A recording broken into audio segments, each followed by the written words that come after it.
Jaret Goes to the Movies is a free podcast made possible by Rich's lack of a social life, as well as our amazing supporters. For as little as $1 a month, you can access tons of extra content each week. Visit JaretGoesToTheMovies.com and click Support Us. Enjoy the show. Hello, everybody. I'm Jaret Reddick, and this is a podcast. Jaret Goes to the Movies. Hopefully you have seen or heard one of my many musical endeavors, and if you have, then you know how much I love movies. This is movie commentary with no movie knowledge. This podcast is me and my friend Rich talking about movies that we like, but my name's on it because I'm famous. This is Jaret Goes to the Movies. Still. Okay, we're starting now. Hey everyone, this is Jaret Goes to the Movies, best of edition, but before you turn it off, because you probably already realized it's just me today and not Jaret, otherwise he'd be saying all this stuff. We do have an interview with Jaret. He is currently in the UK touring as we speak. I do have a phone call with Jaret. We actually...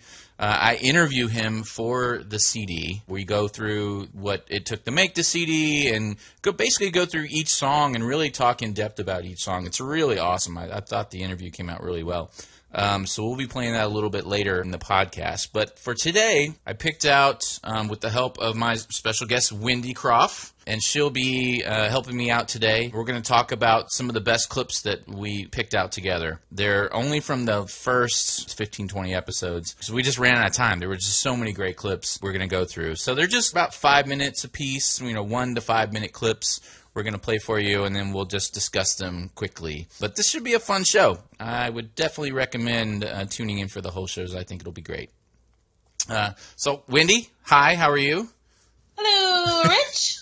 So, tell me how you, I guess, discovered Jaret in general, Bowling for Soup, and then how that sort of parlayed into you being a fan of the podcast. Well, I started liking them several years ago on a whim, of course, with the song 1985. And from there, it just kind of grew, and I've managed to, well, not managed, but I've followed all of, Jaret's musical endeavors and became friends, and then you guys started this podcast, and I don't really like talk radio, but this podcast is unique. It's funny, and it makes every Friday morning wonderful. When I start work at 6 a.m., this is the first thing I put on when I start. So it gets me through the first couple hours of my day. And so, yes, I am a big fan, friend, all of it. So we've talked about it a little bit on the podcast before, but I'll just go into basically how the podcast came to be. My best friend is Casey's dad. So if you've listened to the podcast, you know Casey is obviously a regular of the show, married to Jaret, and we used to see each other in family get-together because I'm a part of Mark's family basically, and I go to every birthday and holiday that I don't have stuff from my own family. So we started sort of just hanging out a little bit. There's the whole thing about him hating me on the first day and then loving me on the second time that we hung out. But we really did get along. It was always fun. Obviously, if you've listened to the podcast or if you know Jaret from concerts or his music, then you know how hilarious he is. I was a listener of podcasts from way back. That's all I really listen to. I haven't listened to music and the radio forever. I mean, it's been maybe 10 years since I've really listened to the radio at all. All I do is listen to podcasts, and when I started hanging out with him, it was so obvious that he would be perfect for this medium. And he sort of had the Jaret Show, but once every 4 months maybe, if you were lucky, he would push one out. So, every time I saw him, I'm like, you need to do a podcast, and finally he just goes, okay, let's do it. And I was like, let's? No, I meant you. You need to do this idea that I have with some famous friends of yours or something. I don't know. And he was like, no, man, me and you. And so we talked about it a little bit more, and so he kind of sold me on it. And then once he sort of sold me on it, I started doing all the prep and stuff. And then he was always busy and everything. And so finally I just came to him and I said, look, I'll do all the work. you just show up for 30 minutes to do the podcast. That's how it was supposed to be, was 30 minutes. Like, I literally came with all the equipment, and I would set it up while he's doing whatever. I would set it up. He would just walk in, do the podcast, and leave, and then I would break everything down, take it home, edit it, and that was sort of the deal. I would do all the work, and he would bring all the funny and the the fans. We sort of did that the first time. It went long. We were supposed to narrow it down to 30, but it went to I think like an hour and a half, and that was Back to the Future. And he had so much fun doing it that it would turn into 4 or 5 hours sometimes. and so now, he told me just the other day, he was like, there's not many things that I do that I can't stand doing 3 or 4 months later. And he goes, I've never once not wanted to go up there and do the podcast after a year now. And he goes, it's just amazing for me to be so looking forward to doing something. So it's really awesome to hear, and I'm happy and privileged to be a part of it. Let me mention the supporters that we have that are new. Now, I know that you're used to hearing Jaret say your names for the new supporters, so I'm actually going to make him say them again next week, but I don't want to not acknowledge you. And that's our new supporters, Ryan Flaherty, I think it is, Garrett Lloyd, Tim Bolt, Butch Renfro, and Lisa Winsell. Oh, and Peter Fitzpatrick even upped his pledge from $1 to $5 as well. And then we have the producers of the show, which are David Murray, Ashley C., Sheila Ray Wonder, Wendy Croft, who's here with me, Diane Small, David Dooley, Big Chris Whitehead, Lucy Murray, Chris Holt, Rodden James, Eddie Weiss, colonblowband.com, and Lisa Winsell, who is a brand new supporter. You can edit this part out. My fiance was just holding the iPad up, showing the last porn that I looked at. I forgot to clear my browser history. Let's not edit that out. No, it's fine. You can leave it in if you want. So, I don't know what she's looking at. Why do you have you have your own iPad? Mine's dead. I don't look at your porn browser history. Because I clear mine like a fucking professional. Well, I get it. This was our first night of doing this. So the second I heard Casey talking like that from the sidelines, we only had 2 mics. Like I said, I was just bringing everything in. He wasn't doing, now he does it all in his whole studio setup. But the deal we had was I would just bring everything in. It would be on my computer. I'd leave and I'd do everything. And so I just had this little laptop. I brought my own sound card. And so we only could do 2 mics at a time. And so she couldn't be mic'd. But she's off on the couch just slinging zingers left and right. And I'm like, oh, my God, Jaret, we've got to get her on the show. And I think he was really kind of reluctant to do. He wasn't sure how that would work dynamically. It's his fiance at the time. And so he was just concerned about that mixture, I think, of marriage and business type of thing. Right. But I just kept forcing him to do it. I'm like, no, you got to mic her. You got to mic her. She's amazing. She's amazing. And I think everyone agrees, yeah. Agree. The first time I heard her say that, when she said, I clear mine like a fucking professional, I was like, oh my God, Casey. It was perfect. And she is so good at her one-liners. Like, she gets them in there, and it's like the two of you just better watch out, because she'll zing either one of you at any given time. Exactly. I do feel like it was necessary to tell the story in the movie. And so I'm okay with it. I get it. I don't disagree. And you're starting to hit bad chords and blah, blah, and then all of a sudden, Earth Angel, he's back, guys. Springs back to life. Watch, And he springs back to life. Blues River G. Not from anything he does. So he's still fading away and falling back because George is walking away. And he's got to be up on that stage. But he doesn't do anything to change his future. But George just turns around and makes a decision on his own to go kiss, knock the guy down and push him down and kiss Lorraine.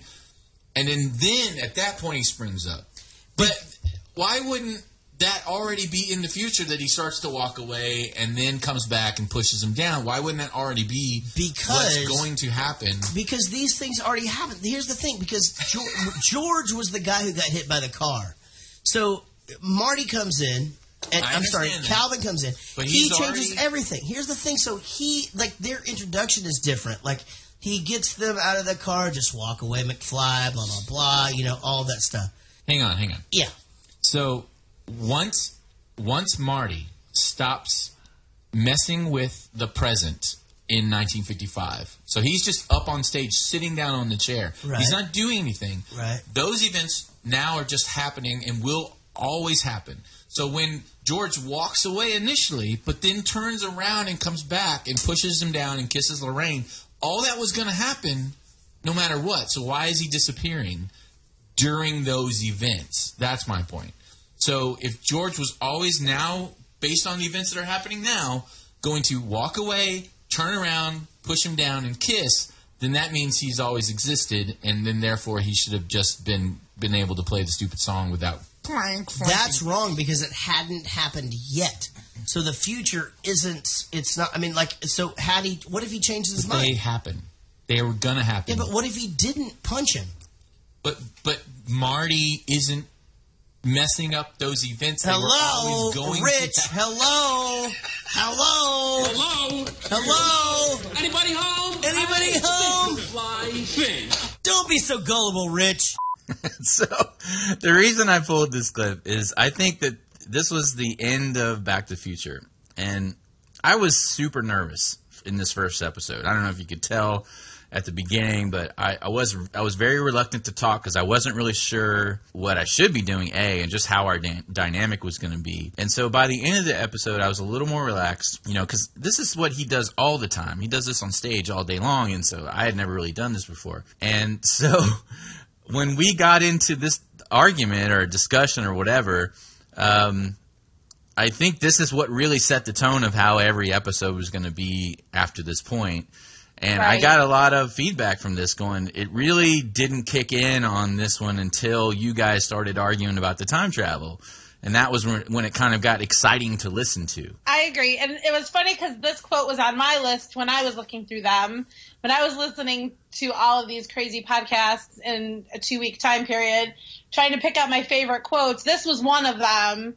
Because out of the blue, he's like, hello, Rich, with the hello, McFly playing in the background. Right. And it was just like, it was so perfect. He just has a great knack of pulling us out of this serious thing and then launching it into this very hilarious ending to whatever we're doing. Yeah, for sure.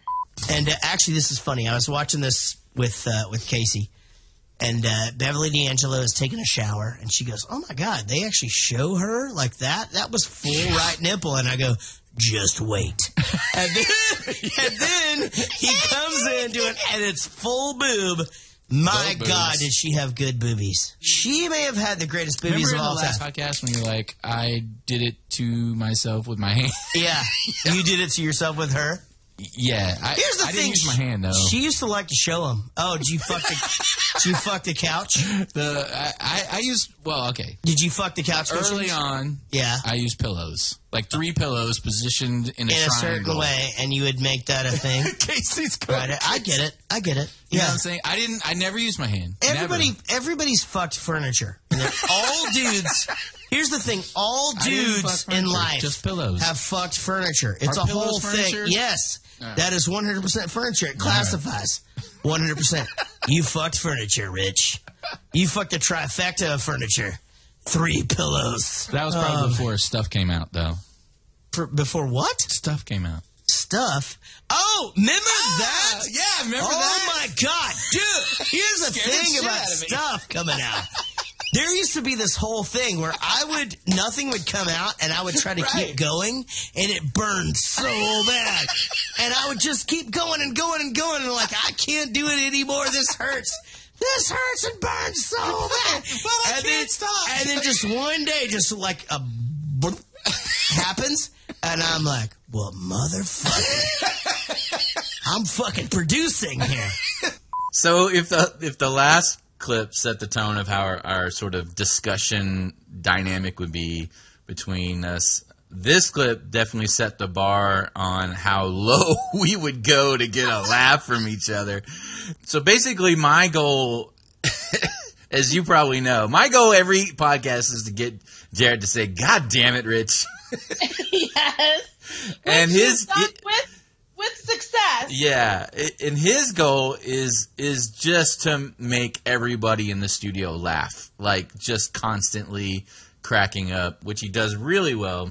He doesn't really. I don't think he really does it for the audience at all. I think it's for the people that are sitting right in front of him, because he refuses to do any bits. He doesn't like to do anything planned ahead of time. He can't stand that. Like, I'll try to come up with something that's sort of a little bit planned and say, hey, if I say this, why don't you use this? And he won't do it. He just won't do it. It has to be spur of the moment, or it doesn't feel authentic to him or something, which is awesome. It's terrifying for me because he's like going across this high wire with no net, and I don't work without a net, and I'm trying to follow him across the high wire. You know, like I've never done high wire before, Jaret, and you're making me go across this high wire with you with no net whatsoever. It's terrifying. It really is. But he holds my hand. Let's just put it that way. So it's not as bad. No, I think that he is definitely one that sometimes I feel everything that comes out of his mouth is funny. Like he can, and and you're right, he's very spontaneous. Yeah. And it's so good that it's not planned, that the show is not planned. Like whatever you guys say during that time, it's not planned, because I think it takes the funny factor, much higher. Right. Like, I mean, you can tell by your reaction, or whoever's in the studio, you can tell by their reaction they didn't see that comment coming. Yeah. Or none of us have any idea what's coming next. We never know. You don't. And so I think that just adds to it's comedy gold, I'm telling you. Comedy gold. This stuck with me the whole Gee, Kath, looks like you've really got your hands full. Love that. It's like, gee, Kath. What a freaking weird line for you to like, man. I love that line. Why? It's so, like... Did you think it was funny? Dude, that's why you're weird, dude. No, I'm not kidding. That's what's wrong with you, Rich. Dude, like, who the fuck even picked up on that? You're making goddamn fucking hamburgers outside with fucking hamburger helper, and there's real tomato ketchup, Eddie, and they're stirring Kool-Aid with their hands and shit, and you're worried about what's going on inside. Looks like you got your hands full, Kath. How the fuck does that even impact you at all? It totally hit me. Why? It just did. It was the same reason that on Back to the Future when she was all miserable, it hit that same kind of emotional. She goes, Eddie says, after I have the baby, I can quit one of my night jobs. One of my night jobs. And did you see her face drop as soon as she says that? Like, oh my God, I can't believe I said that. That sounds horrible. Dude, way to bring this movie down in the fucking downer dumps. All right, here you go. So, I mean, before doing this podcast, I mean, I actually considered myself to be literally the most normal, average, middle-of-the-road person on the planet. Like, in a good way. But I used to always say, and when someone would ask me, so if I was on a date or something, they're like, what is it? I'm just like, dude, I am so normal, middle of the road, average person. But after being on this podcast for a year, like, I'm super questioning myself all the time. And I was like, am I really weird? Am I odd? Is Casey right? Am I actually creepy? Like I think about that all the time now. It's like, am I a weirdo? No, I don't think you're a weirdo, but I think I've told you before that I think that the differences between you and Jaret is what makes it work. Sure, yeah. You can't be in agreement on everything all the time. I know I would not have thought twice about that particular line in this movie because there was so much other funny happening all around it. But I don't think you're weird. Thank you. I appreciate it. Yeah. You know what bothered me about that scene, though? And this happens, oh my God, this happens so much. What's that? The can was empty from beginning. Okay, so... And you can tell it's empty. Well, if the can is empty, their hand's then... trembling, and you could see how, you see that faint tremble in their hand. Sure. You know that they're holding something. And you just kind of try to hold your hand still out. It just kind of trembles a little bit. Well, when you're holding an empty cup, you see a little bit of that tremble. And if it was weighted, you would not tremble at all. You know what? That's how you know. And that I see that like on CSI when they're drinking the stupid Starbucks cups and everything. I notice it, and it bothers the crap out of me. And this is what you were talking about at the beginning of the podcast. those kind of things just bother the crap out of me. Dude, you're fucking CSI movie rich all the time, man. It's just like all you do is just look for shit. That's the thing. Like I literally watched this movie. I was like, okay, now I'm watching movies. I'm thinking, what is Rich going to pick apart? You know, like the fucking, oh, Jesus Christ. He's committed. I can enjoy a movie, though. It's not like committed I can't so enjoy many it. fellas. Yeah, you cannot. That's why you can't keep a girlfriend, Rich. You got to be able to sit with a girl and just watch a movie and not be a fucking asshole. I'd be like, dude, there's no way that guy is that ripped all the time. Yes, he is in her mind. So I am a little bit OCD, but I don't think I could ever be diagnosed by a doctor to be OCD. I just see little things and they bother me, like crooked pictures and stuff like that. But, I mean, it's not like I have to tap things as I walk by or anything like that. Well, Mark makes fun of me all the time because I will step over a pile of clothes to adjust the blinds because the blinds are crooked. But the pile of clothes is on the floor. Yeah, the pile of clothes won't bother me. It's just the blinds are crooked that bothers me. Yeah. But, I mean, I am also really introspective. Like, I think a lot. Like, I'm in my head a lot. I think that's what Casey picks up on is when she teases me about you're creepy. She doesn't really mean that, I know. But I think that's what the thing she picks up on is because I'm always in deep thinking things and overthinking things and stuff. And anyway, I'm not really weird. I'm not really creepy. But I don't mind being made fun of. Did you think Princess Leia was attractive? No. No, me either. I think the whole gold bikini thing is way overrated. Yeah? Yeah, I don't have I didn't really get that. it, but I will say that I started to find her attractive later in life. When she got bigger? Yeah. Yeah, that was Where are you definitely going it. with that? No, that's it. I just wonder, like, what your... Like, you watch a movie now, and it's fucking Princess Leia. Like, I mean, does that play into your head at all? Like, that's my fucking favorite trilogy of all time. No, I don't do that. I just go, that's the girl from Star Wars. Yeah. Right. Her big line, you're right, I know you're right. I say that shit all the time. Every time they say, he's never going to leave his wife. You're right, I know you're right. I don't understand why she had to be so not attractive, though. Like, the haircut. I don't. Is it the 80s? I don't. She always had that short hair thing. I know, but she looked great in Star Wars. You just said you didn't find her attractive in Star Wars. I don't find her attractive, but she looked great. Yeah, she wasn't my type. She had 2 fucking Cinnabons on her fucking head at the time. Looked better than her haircut from fucking When Harry Met Sally. I don't know if that's true. Oh my at god! All. Like, and there was like a freaking there was 12-year-old boy with that haircut. There was not even icing on the Cinnabons until Han Solo got done with her. Ayo, ding ding ding ding ding. He's amazing. How he just pulled that out of his ass. First of all, I want to take this opportunity that Jared's not here, that I can actually finish the sentence and get this out.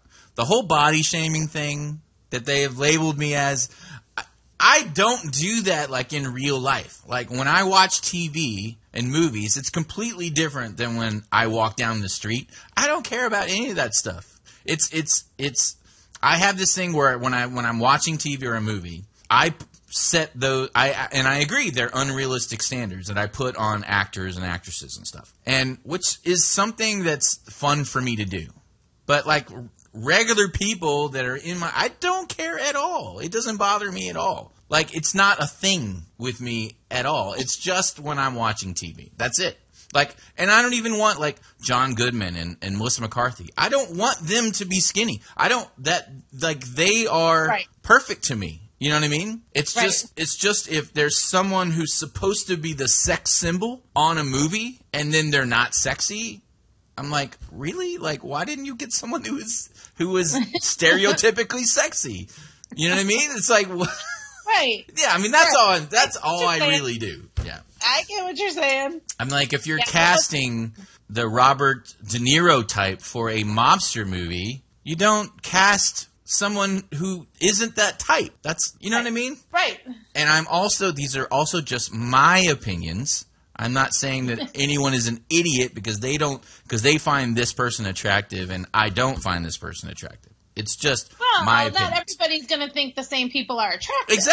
Exactly. I think Julia Roberts is beautiful and she's not your favorite. And she has a fish mouth and I can't stand her. She is one of my favorites, actually. She used to be somewhat attractive to me, but I think a lot of it too is when everyone tells me that I should think she's attractive. And I'm not saying you. I'm saying like society is she was like the most attractive actress in the world kind of thing. And then I would look at her and go, well, she's not that attractive. And then that makes me not like her even more because everyone's telling me I should like her. And I'm like very opposition defiant in my personality. But anyway, so I'm really not like that in real life. It's not like, I couldn't date a supermodel if I tried, but that's not really even what I'm looking for in a real person. It's just when I watch movies and stuff that I have these opinions, and being on this show, I can't filter my thoughts. Or otherwise, I don't think it works very well. So I just spew. And I went home and I said, the thing is, Joe, we never do fly off to Rome on a moment's notice. On the kitchen floor. Not once. It's just a very cold, hard Mexican ceramic tile. That's the funny thing is that that is the question I would ask. Like he's not even taking her emotion in. Like it doesn't matter that you're not flying off to Rome. Did you do it? At a moment's notice? Yeah. So did he bang you on the kitchen floor or not? Because details. That's the thing is we all want to know it. He's still in that mindset. Have you done it on the kitchen floor? On the floor? I mean, who does it on the kitchen floor? Well, I think that's... Is that a thing? Well, are you asking me if I have ever? On the kitchen floor? It seems awfully cold, but here's the thing. That doesn't even make sense, If you're the boy, it doesn't really matter that much. Did you just say if you're the boy? Yeah. Because you don't really have to touch it, but in 4 points. I'd rather lay on my back on the kitchen tile floor than... That's bullshit. If you got your knees on the kitchen floor, that's bullshit. That's hard. That's not comfortable. If you're lying on your back, that's a lot easier than your fucking knees. Okay, if you and I are doing it on the kitchen floor, I'm going to be on my back. I actually believe that, Rich. Let me think about that for a second. Yeah, that's absolutely true. This is one of the clips that we actually have a video for. We post some what we refer to as promo clips on YouTube and on Facebook. For example, this clip we took and we added some visuals to accentuate some of the funny parts, basically, I guess is how I would state it. This is one of my favorites, but we have a bunch. So if you're listening to this and you haven't seen those, go check them out on Facebook or YouTube just by searching Jaret Goes to the Movies. I'm so excited about this week. My name is Jaret. With me, as always, is Rich. Hello. And Rich is unshaven this week. You can't see that. This is good podcasting. It's just Brillo pad on your face and salt and pepper. How am I unshaven this week? Are you always unshaven? Yeah, I have a beard. It's called a beard, I think. Oh, well, this week it looks different. I feel like you trimmed it.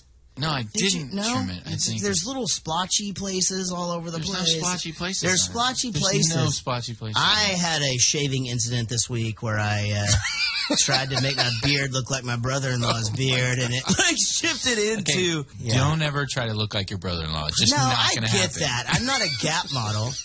Like I'm a Mind the Gap model. I don't know what that means, but I bet in fucking England they're dying laughing right now.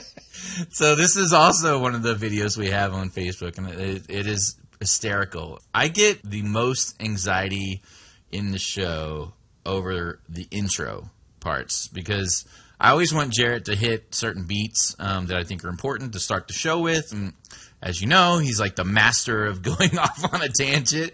And so he always catches me off guard. How was your week? What are you up to? And I'm like, oh, shit. Because I'm concentrating on making sure he's doing all the things. And then he throws it to me and I'm not paying attention. So that always gets me, especially when he says, ladies and gentlemen, for some reason. I don't know why he says that. I think it's a reference to something of some TV show or something. And whenever he says it, I just sit there for like 5 minutes thinking about the word gentleman.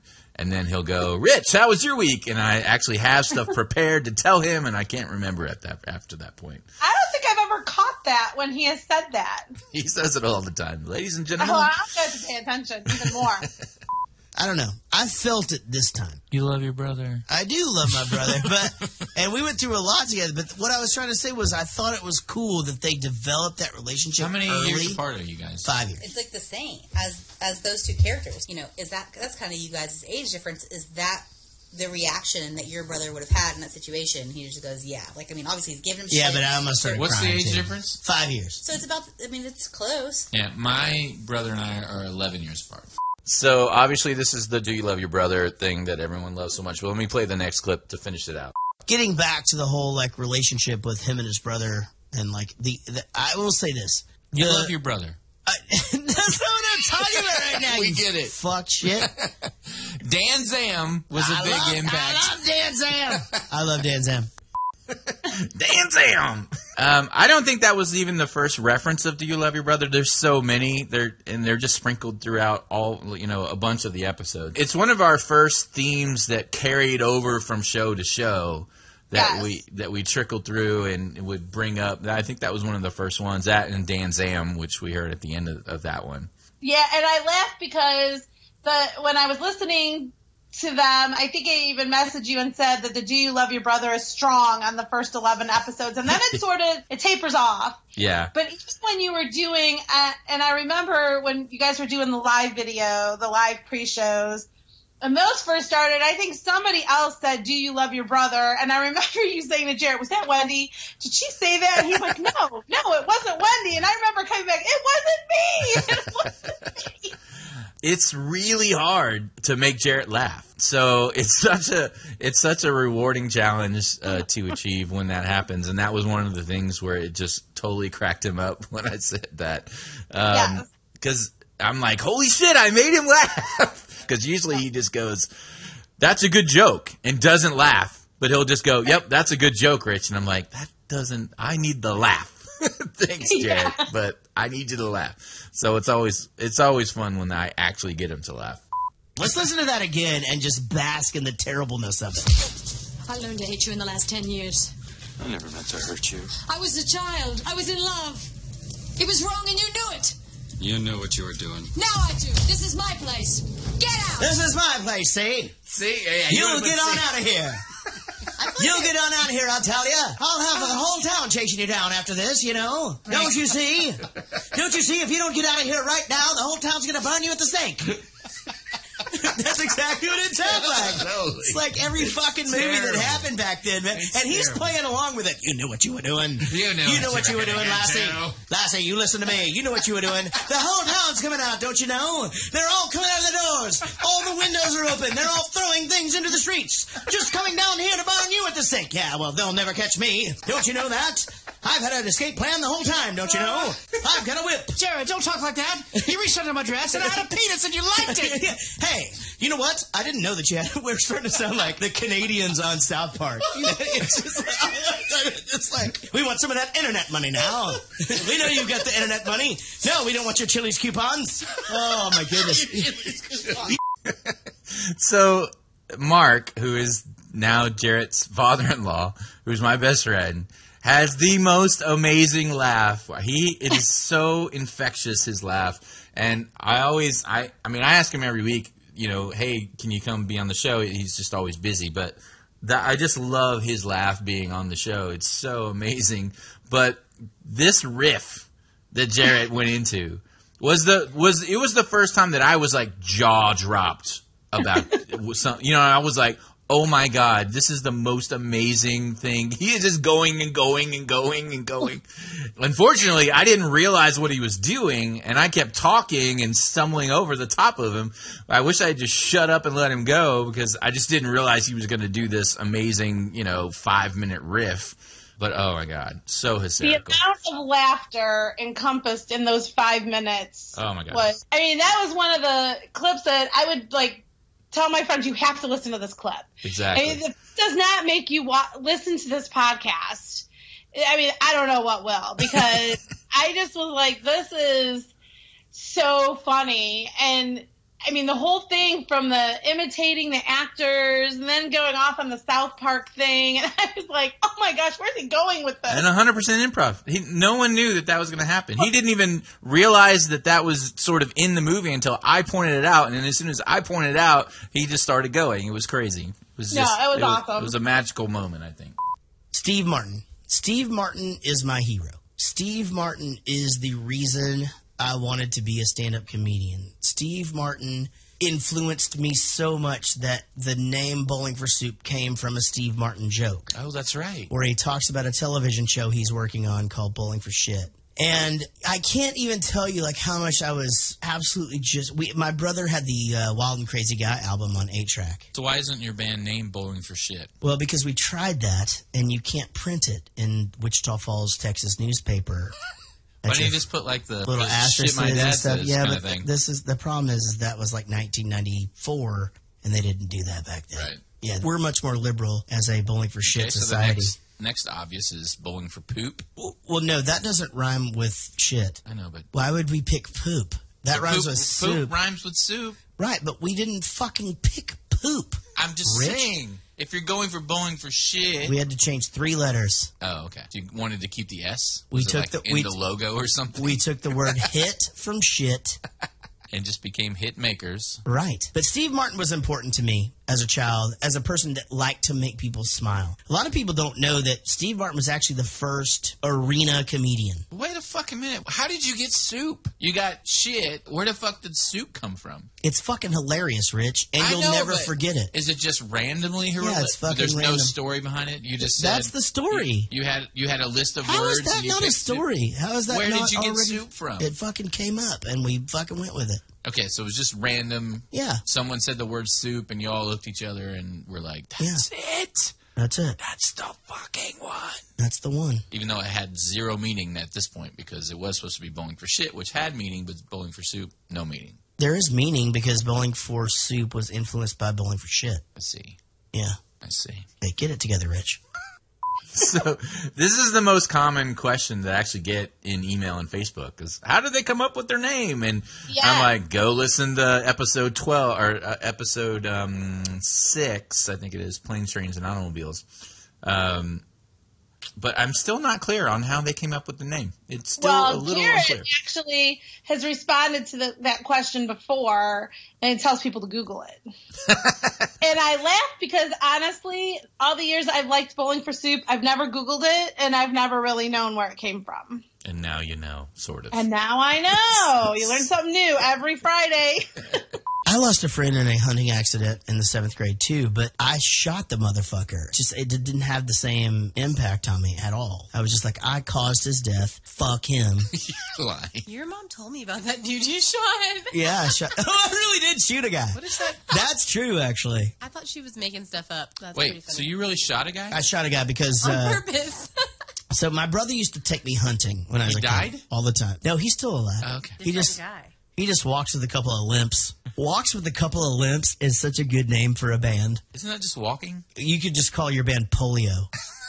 But my brother used to take me hunting all the time. He was 5 years older than me, and I guess I was like 14. They were 19 years old, and they, of course, drank a bunch and threw fireworks into the fire and fucking burnt holes in the tents and shit. So the next day, we're walking the trails, and my brother's best friend, Danny Miller, was, maybe 200 yards away. I said, man, I just want to shoot something. And my brother just goes, shoot Miller. And Miller's like right over there, and his friend Larry Benton just goes, yeah, just shoot Miller. It's not going to hurt him. It's that far away. So I was just like, okay. And I just fucking shot him. I peppered the shit out of him. And he had buckshot all in his back. Yeah. Because if you're that far away, it just fucking embeds itself in your skin and you don't die. And, it's like that's so much better than what I was thinking was going to happen. That was close to the end of my hunting days. Yeah. Pretty much Don't ending. do that. Yeah, once you hunt humans, there's really not another type of big game. We all read that book, right? Yeah, we did. So I say shoot Miller just walking around the house more times than I'd like to admit. And secondly, Casey is a joke ninja. What's up, dude? There he is. You just missed the Buck Cherry guys over here telling us how great we are. Well, who wouldn't? I want to just ask you a couple quick questions about the general CD, and then if we have time, can we just go song by song and just have a couple questions per song? Absolutely. All right, perfect. All right, so Drunk Dynasty, how did you come up with the name for the CD? Well, I had kind of a list, like a running list of things that we had talked about calling the next disc.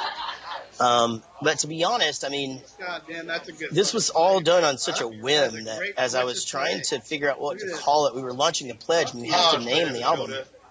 I just sent the dudes a list, and Drunk Dynasty was the last thing that I put down. It was just like just something I thought of and pulled it out of my ass, and I totally thought everybody would just be like, that's cheesy, yada yada, and all three of them, and never have opinions about anything, and they all fucking three were just like, dude, Drunk Dynasty it is. And so, I don't know, I mean, you know, it's not like we ever disagree on anything, just most of the time they don't really care about what shit like that. You know, they were like, dude, that's a really cool idea, and, you know, I think at first I thought we would play off, you know, the spoof the television show a little bit more. Right. But, you know, I think that became less of a thing as just more of, there's a little bit of name recognition there. You don't really have to go about it that way. It's like just because we've done Drunk Enough to Dance and Hangover You Don't Deserve and that kind of stuff, it's like, you know, it is kind of a drunk dynasty. So it's kind of a double meaning thing. Yeah. And, you know, title's super easy to remember. So, and you know, people in other countries don't necessarily even know about the television show that we were spoofing. But yeah, that's pretty much where it came out. I literally pulled it out of my asshole, and the guys loved it. Yeah, there's an after party going on right now in my dressing room, and we're sharing a dressing room with Buck Cherry, so you have to bear with me. Yeah. Who did the art for the CD cover? That's Dave Pearson. He's the drummer for a band called Lacey. He's been doing art for us for years. And, man, he knocks everything out of the park. Yeah, it was really good. How do you determine the song order? Because this is something that I personally obsess over on any CD that I listen to. Yeah, man, I obsess over it it takes me a couple of days. I put everything in, I basically pick the first song and the last song. I put the ballad where it needs to go. And then everything else I fill in. And I run it by Linus of Hollywood, or the guy who produces with me, my best friend. Right. And Swin, my manager, and Sarah, my manager. And I sent it to Chris this time. I asked him if he had any input in it. And, you know, I pretty much nailed it the first time. Just like a couple of little things that I didn't get right. But, you know, you always hope that you settle in correctly. I think I wish that I would have put Don't Be a Dick earlier in the album, now that I'm in hindsight. But at the same time, I like the fact that people gravitate towards that song now because it means they're listening to the whole album. Well, and you do have Shit to Do as the number 2 song. So, I mean, those... Yeah, and it was hard for me to place Shit to Do, Don't Be a Dick, and Go to Bed Mad. Like, those were the three that was really hard. And Stop Doing That, actually, too. Okay, so basically half the record, it was hard for me to fucking try to figure out. I think you did a good job. But what, you know? Of the order. I think the order was good. But thanks, man. Yeah, I mean, I'm super happy with the order and the way that it listens. I mean, I haven't listened to it in a couple of months. I had to take a break. I was a little bit Drunk Dynasty'd out, and like it was kind of my whole life for about 6 months, as you know. Yep. And you know, once I finished all the artwork or whatever, I was just like, I got to take a step back. But then we moved the release date up, and it came out this week, and I fucking even forgot that it came out on Friday. And so it's crazy. It's just been a whirlwind, but people have been awesome. So first song, She Used to Be Mine. Right off the bat, we get the Denton, Texas reference in the first verse. Sweetwater Tavern. Do you make a concerted effort to add these in, or do they just sort of pop out as a legit part of, you know, memories that you write about? They just sort of pop out as memories I write. And there's certain things that I feel like the band are tied to and that I'm tied to. So, like, you know, in every album you're going to get a Motley Crue reference, and you know that you're going to get a Denton reference or two. And so I threw 2 into this one. You know, it's not necessarily as much of a conscious thing as it is it's just what I do. You know, I mean, I don't know if any other writers have that thing where they go to 2 or 3 different references to try to get them on every record, but it's just I don't know. It's, you know, I love Denton, Texas, and I love Motley Crue, and they just end up in all my fucking songs. I don't know. So this song has what I counted as 2 references to the podcast that you do, that you're listening. Okay, I noticed that on Twitter today, and I was curious as to which ones. Okay, Prince and Purple Rain. Yes, 100%. Yeah, so I actually, so just so you know, I wrote this song right after I watched that movie for the podcast. And so I was, because when when I was watching it, I was like, Jesus Christ, like, I don't remember the fact that he was beating the shit out of this girl all the time. Right. And so, yeah, that's 100%. That line came to me because of the podcast for sure. And then the do her front in the showers from Vacation. That's correct. Now, that one, not necessarily from the podcast, because that's actually a true thing. Like, that's just something that's one of those, Jaret says this all the time, right? Kind of thing. So, can I do your back? I already did my back. Can I do your front? Definitely from that movie for sure. I mean, you know me, man. I speak in movie quotes. So, on to shit to do. Yeah. I have to say I love the piano downbeats and the Mr. Roboto vocal effect on the chorus. I thought that was awesome. Right. That was the way that I wanted it to go from the beginning, and me and Linus wrote this one, and we wrote it over Skype, and I was just like, I don't want just like gang vocals, like I don't want like every fucking song to sound like Andrew WK. Like I want to go more like robotic, and he sort of split the difference on what it was that I wanted and what he wanted. And I think it's the right decision, but mine would have been a lot more like, almost like Siri, like fucking shit to do. And it don't include you kind of thing. Right. But robot-y. There's that robot voice you can do. Yeah. With that. And, so he liked the gang vocal thing. And so I think it is kind of cool, combining the two things. And the visuals you conjure up in the pre-chorus are nothing short of amazing.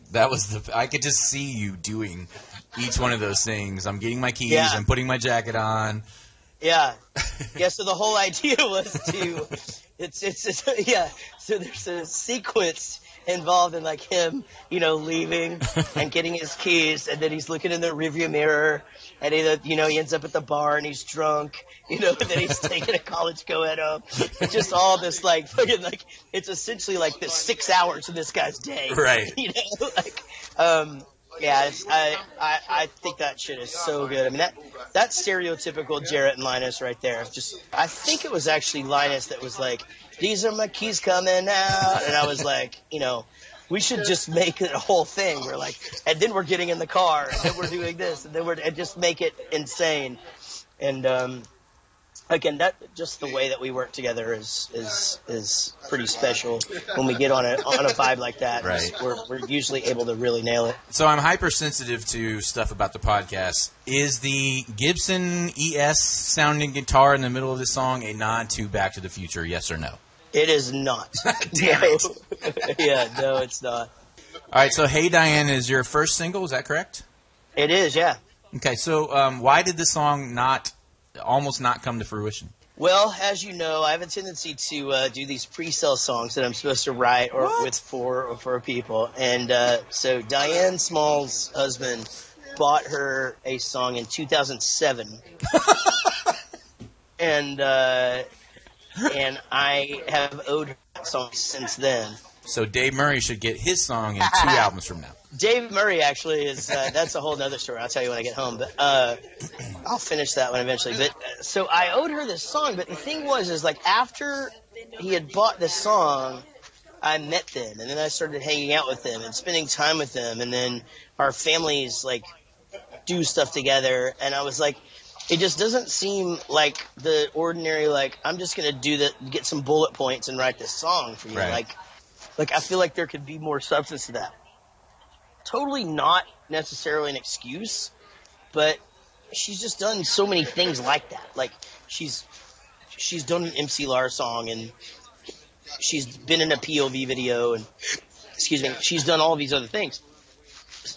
So, I don't know. I just waited and waited and waited. So she actually challenged me. She came over. She came to see me this summer, brought her kids, and we went out and had a great weekend. She was like, "You're gonna write my song while you're here," and I'm like, "Jesus Christ, there's no fucking way I'm gonna do this," And we had her on a podcast, remember? Yep. And so like the next day, I'm taking a shit, and I wrote her song in about 3 minutes. And I came out and I go, "I just wrote your song, and not only did I write your song, I think it's a hit." And it's so crazy. I mean, again, everybody hears that song and they're like, Jesus Christ, this song is so fucking good. Yeah, man, it's catchy and it's a ditty and it's real and everything in the song is real. So, I mean, there's a lot of other things that are in depth about it because it's all true. And, you know, and personal to you as well. Yeah, well, you know, I mean, I started experiencing anxiety and panic attacks about 3 years ago, and I'd never experienced it before. And, you know, something that I've had to deal with both, you know, from a medical standpoint and a personal standpoint. Well, she started having her first battles with anxiety, you know, about a year ago. And, you know, I was the person that she could call that could help her, you know, and talk her through it and all that. And she's just a wonderful friend and a wonderful human being. And I just love her and Frank and the kids.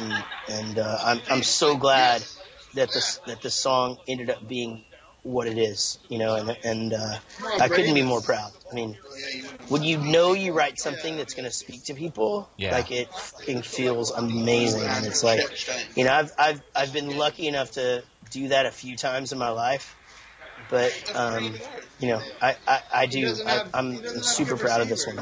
So the fourth song is Go to Bed Mad, and this is the song that you played for me and Casey early on, and we were both just crying laughing at it. It was after a podcast one night, and we were drinking, obviously, but we just were dying laughing. It's so good. It's so funny. You know, I thought the song was genius. I really did. And because it really is a thing. It's like you can fight, and people tell you not to go to bed mad. And, you know, Casey and I have such a funny relationship because we're real open and honest about, like, literally everything that we think all the time, which I think is probably good. But, like, you know, I go to bed and I'm like, God damn it, man, I'm going to fucking do this tomorrow. And I'm going to go get an apartment. And I'm going to fucking do this. And I'm going to fucking throwing out all of her clothes into the yard. And I don't give a fuck, you know, whatever. I've been there. Yeah, you know what I mean? And so, like, but you're just laying there and you're thinking all these fucking thoughts. And then in the morning, and even though you tried, you're like, I'm going to fucking wake up and still feel this way. I swear to God, I'm going to fucking do it. I'm going to wake up tomorrow. I'm going to still be mad. And that's what I'm doing. And then you wake up the next day and everything's fine, you know, and you're just, then you feel like you're the dick, you know, for being an asshole. And it's just there's this whole exchange that happens. So I thought I would exaggerate, like, you know, that whole thing. Like, 'cause nobody's ever talked about in a song how powerful boobs are. You know, when you go to bed mad, like, 'cause that's fucking what I think about when I go to bed mad. Exactly. You know? All right, and then on the flip side of that, we have Catalyst. Catalyst, on purpose song. You know, I've written a few songs that reference my wife, but I felt like I needed to put out into the world. Because I was so honest on Lunch Drunk Love, I felt like I needed to be really honest on this record too, and just be like, "This is where I am."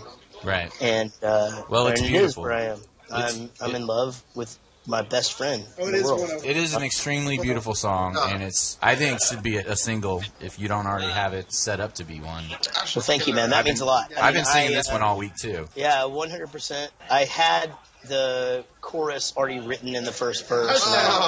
Linus and I Skyped, and I'm just like, hey, man, I've got this song started. I just want to see what you think about it. I'm like, so when I write from the heart, I tend to think it's a little bit overly cheesy. Like sometimes I'm too honest. And so it takes like a Linus or an Eric or somebody to tell me, you know, hey, man, no, this is great. Like, people would want to hear this from you. And I don't know. It's just hard when you put your real feelings and real shit into the world. Sometimes there's a little bit of, I don't know, low self-esteem maybe, where it's like, shit, man, I mean, this is fucking real. And if people don't appreciate it the way that I feel like they should, is it going to hurt my feelings or do I not give a fuck? No, you know? It's amazing. The song is great. And, well, thank you. And so anyway, Linus heard it and he was just like, Jesus Christ, this is so fucking good. But he ended up cutting a line out of the chorus that I really liked and making the chorus shorter, but that made the song make a little bit more sense. So, you know, more power to him on that one. Okay, so the 6th song is She Doesn't Think That It's Ever Gonna Work Out. What's the girl's first and last name? So I thought about this song for a long time. I wrote this one just on a whim.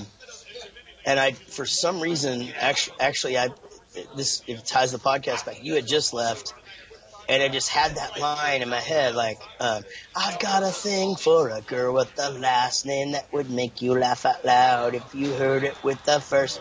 And I thought, how hilarious would that be just to put that out there and not fucking tell anybody what it is? Yeah, thanks, I'm dying. Yeah, it's like, oh, God damn it, her last name is this, but if you hear her first name with it, it's fucking hilarious, you know?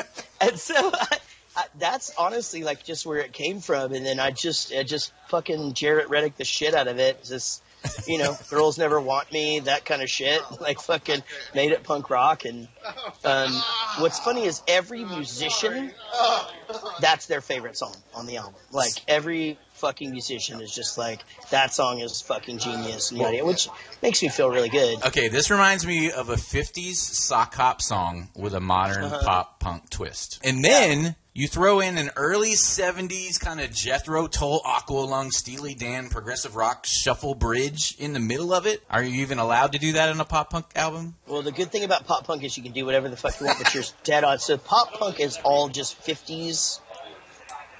It's just 50s rock. Right. So, I mean, like, if you think about the Ramones, all the Ramones were doing was just taking 50s. They were actually doing fucking 50s covers.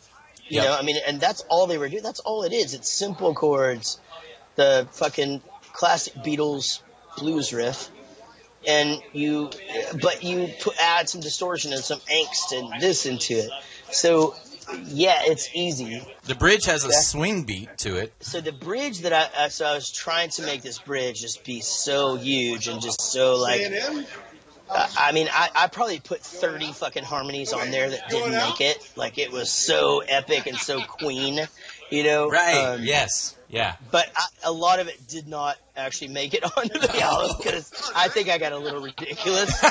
But I tend to do that anyway sometimes. It's like, you know, you fucking do everything and actually print some things, you know? Yeah. But, well, it's super cool. I just love the musicality of it all. It's really good. Thank you, man. That one, you know, I'm super proud of that song. And I think the sentiment is so nice, too, because it's so innocent. Like, it's not like the guy's like a creeper.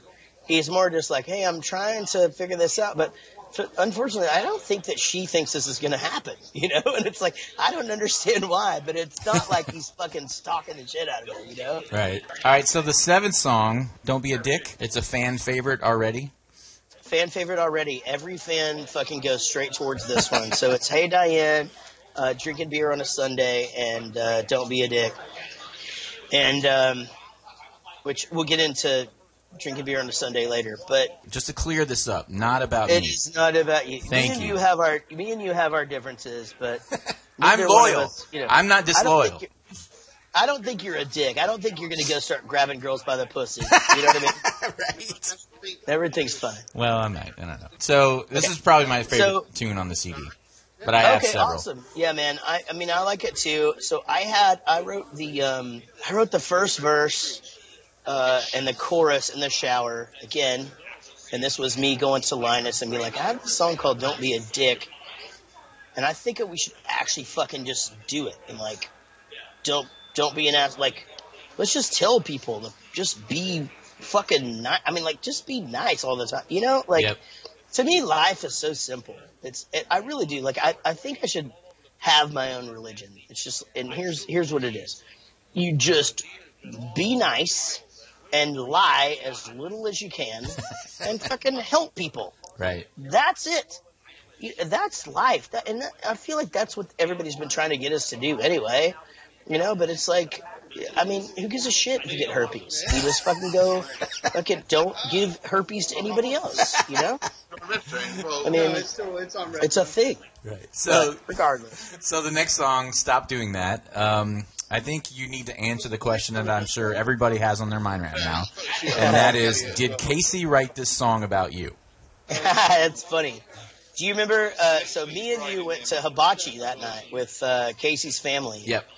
And I was like, dude, I wrote this song, and I think it's a fucking hit. I would then back off that and be like, I don't think it's a hit. But I have been really surprised as to how many people have really liked it. Like, and so this was a really hard one for me to place on the record because it's so different. But I was driving when I wrote this. And never forget it. And I just was like, I think, stop doing that. Stop. And it just popped in my head. I was just like, Jesus Christ, this could be. And then I had no idea what the verses would be about. You know, like it could have gone either way. Like I could do stereotypical Jaret Reddick, which is where I went. Like, you know, you shoved a dildo up my ass and blah, blah, blah. I mean, that's stereotypical me lyrics, or it could have been anything. Right. So, but it worked out, man. It's funny because so this album was originally an EP, right? And the last songs that I put on it were "Stop Doing That," "She Doesn't Think It's Ever Gonna Work Out," "Catalyst," and the Gin Blossoms cover. So it's funny because some friends of mine are like, those are the songs that like make the album, you know, and. God, that feels good because I feel like I just made the right decision. Yeah. You definitely did. I'm glad you didn't do a shorter one. I think this was perfect. Yeah. Thanks, man. And we should make it known that you're not like a huge fan of my music. So you saying these nice things is fucking full on real. I listened to it for about 4 hours straight over and over and over. And I didn't ever skip a song. I didn't want to skip a song. I was just working away at work, and I enjoyed every bit of it. I think the album is excellent. Awesome. Well, dude, that means a lot to me because I know you're fucking crazy. All right, so you get to the cover here. We've got Hey Jealousy, which I think was a great cover to pick. I think it suits you guys really well. You mentioned this song in a song of yours called Critical Disdain, right, from One Stroke of Love? I did, yeah. Is that why you picked it, or was there another reason for picking this? No, I'll tell you exactly why. So I did actually see them once on accident. Actually twice. But I picked it because I was like, man, I just want to do like a late 90s cover. And me and Chris started texting back and forth. And we had already actually started recording another cover that was never a hit. And it was from just some punk band that we really liked. We really liked the song. So I started texting Chris, and I'm like, dude, we got to do like a 90s song. Something that like everybody knows, but just, you know, do our own twist on it. And so we did this list. And he and I are going back and forth. And he's picking songs, and I'm picking songs. And so I said, hey, Jealousy, and Chris just goes, well, that's going to be tough to beat. So we both come up with like 5 more. And finally it's just like, okay, so we're doing Hey Jealousy because that one's going to be fucking hard to beat. And then I think the tie-in with the with Critically Disdained just made it make more sense, too. Right, yeah. You know, like, it's funny that we would talk about them and name check them and then end up doing one of their songs.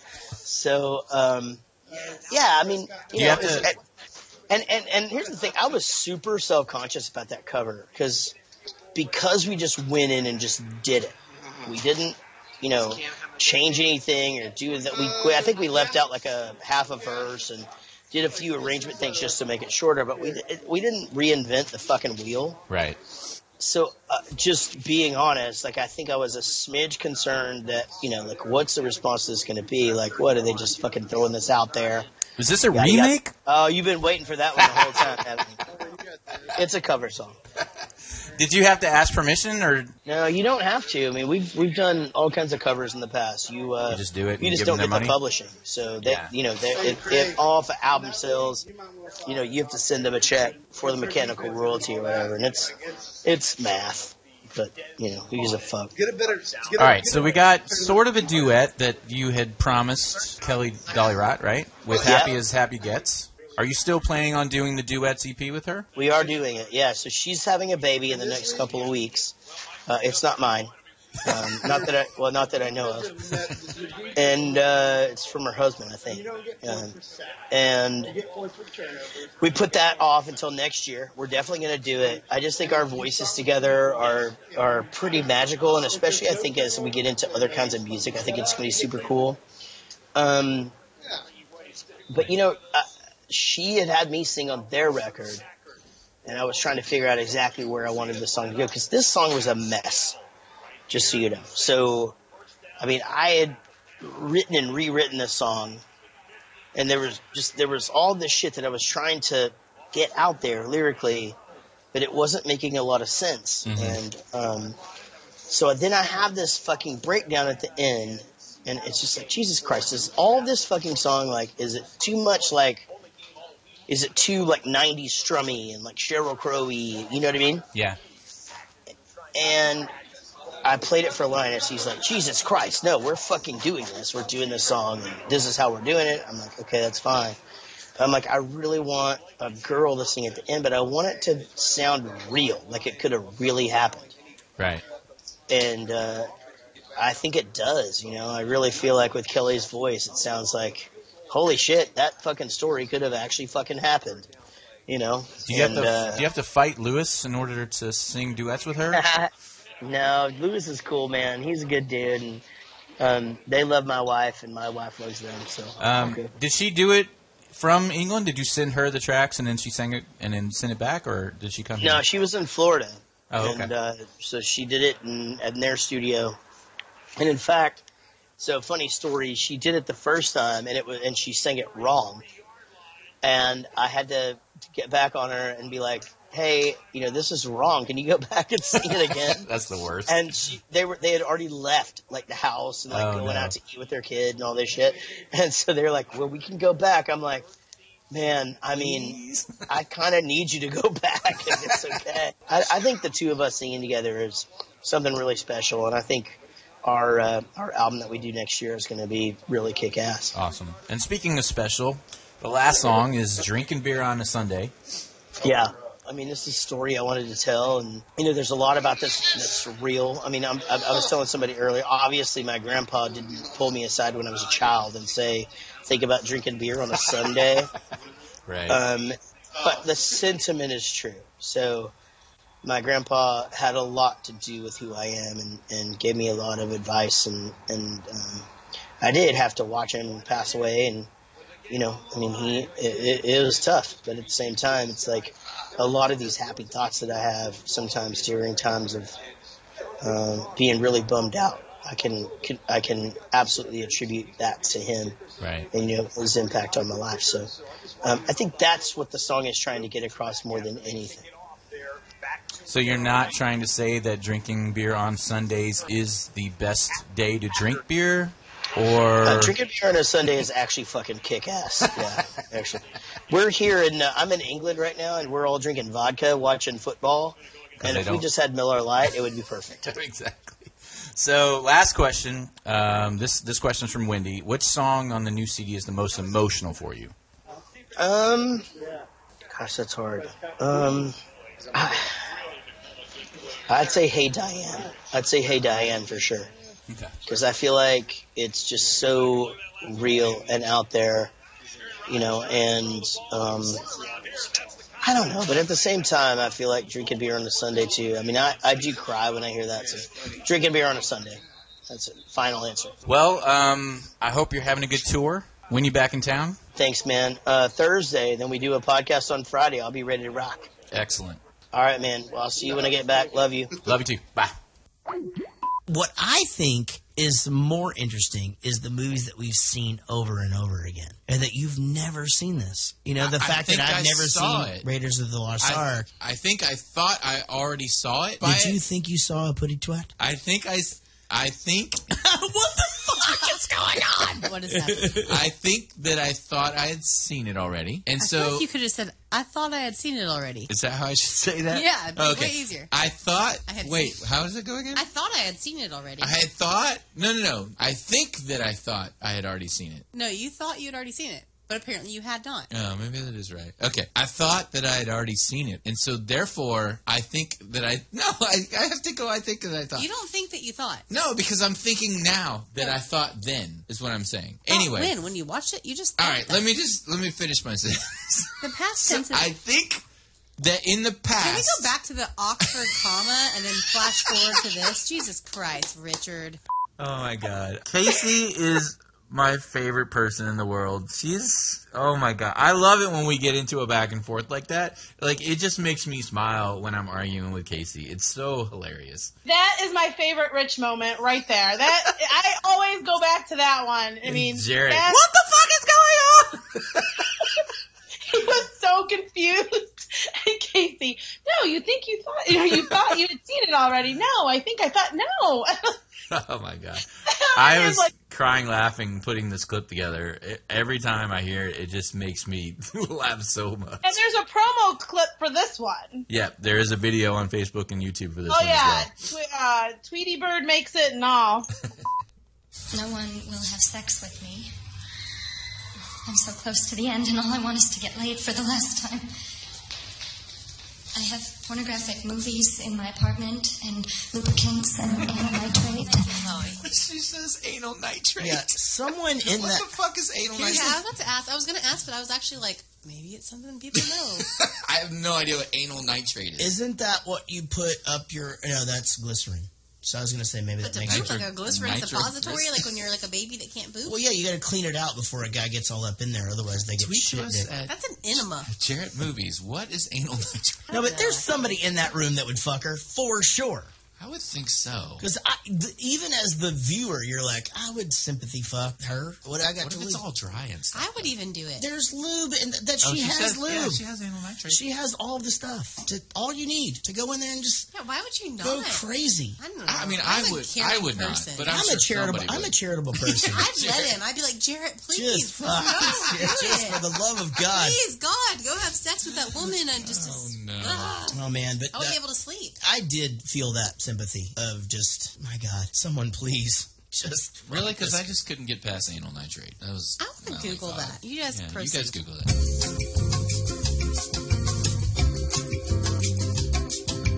Anal nitrate? Yeah. Is not a thing. It's called amyl nitrate. We're all assholes. That's where it does not go. No-mm. Anal nitrate sounds like a bitter. It's an inhalant. It's like literally like the essential of like whippets. They said just via the internet. So amyl nitrate, and what it gives you, like euphoric sex or something? No, not necessarily, but it's also kind of a muscle relaxant. Oh, so it is for the anal. Essentially, but it also is kind of like whippet sensation as well. But yeah, anal nitrate's not a thing. So well, the reason why she has it is to deal with the pain of chemo and all that stuff too. I mean, that's what she's talking about. She's basically saying to other people, "I'll share the drug with you." Exactly. You probably can't get high, but I can fucking get you high. You know? Right. So sometimes we get stuff on the podcast really wrong, and this was one of them. Along with like Jaret's, Christopher Lloyd was the producer, and he had to apologize for that. That was hilarious. Yeah, but this was funny. I mean, this was, confession. I did not watch Fight Club. Yes, I figured that. Yeah, well, that movie's definitely not my thing, but I enjoyed the podcast just the same. So I'm 43 years old. I'm pretty sure I didn't know what a duvet actually was until like 10 years ago. See, that's a big English thing. And so I learned that because our first bus driver was just like, did you need me to wash the duvet? And I was like, I have no idea what the fuck you're talking about. Let me send you to someone else. And then apparently it got cleaned. But I think all the women in my life knew what it was, and they would say it, but I would pretend like I knew what the fuck they were talking about. Right. Isn't a duvet a comforter? You have to cover it? Okay, now you're calling me out. Why aren't you talking now? Is it the thing that you cover a duvet the is like a comforter. with? No, there's a duvet cover, yeah. which would be a duvet is a comforter, though. What we call a comforter. But they're different, right? No, it's not. There's all different types of duvets, and you have duvet covers. If you go buy in some places, you get a comforter. If you go buy a duvet, you get a duvet. Okay, if you go buy a down comforter, and then you go to IKEA, which you hate, and buy a duvet cover to cover your down comforter, so the duvet it would cover your comforter. Also, sometimes, depending on where you are in England, they call it a duvet. But if you have a hot dog bun and you put it around a hamburger, it doesn't make the hamburger a duvet. No, it makes it a hamburger. What the fuck are you talking about? Yeah, it's still a hot dog cover, you asshole. You've never had a hot dog hamburger before? I don't know what the fuck it's a hot dog cover. You put a hamburger in it, you're a dumbass. It's a ham dog. Please, God, fill a duvet cover full of rocks. It's still a duvet cover. Fuck you. I did that when I was in Nam. All right, everyone stop. When I was in Nam, I did that. I filled a duvet covered with rocks, and I went and took out a whole village. What the fuck is going on? That's what happened. Seriously, can we get back on the duvet topic? No, no. Actually, it's not important. So it's very important. No, we need to get back to the podcast. It is 10:52. I don't know what a duvet is again. Who gives a shit? I want to know what it is. Hold on. She's like describing his duvet as only a cover. Is that correct? No, a duvet cover is a cover. Who brought up cover? I'm talking about a duvet. Dude, when the fucking wheels come off all the way around the room, I can't reel you both in. You both fucking talk at the speed of goddamn light.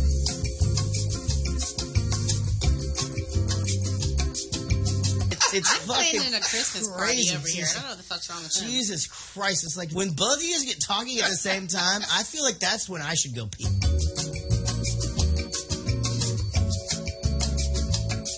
Stop doing that, you fucks. I didn't do it. Jesus Christ. I can't even fucking make a goddamn sentence now.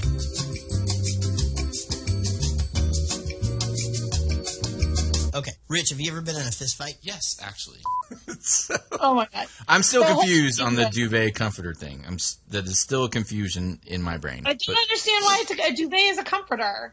I think that's all I was asking, if it was the exact same thing, and they kept telling me no, it's not the same thing. But we'll argue that another time. So, but there are some times when like I have legit things that I just want to get an understanding about, and Jaret thinks I'm doing some shtick to be funny, and I'm not. I'm like, I just really want to have the information. But it really was hysterical because he just had reached his limit. He was so mad at both of us, and we kept talking to each other, and he's like, God damn it. So I had to cut a bunch of that stuff out. The whole music was a nice addition in that episode. When you develop an infatuation for someone, you always find a reason to believe that this is exactly the person for you. It doesn't need to be a good reason.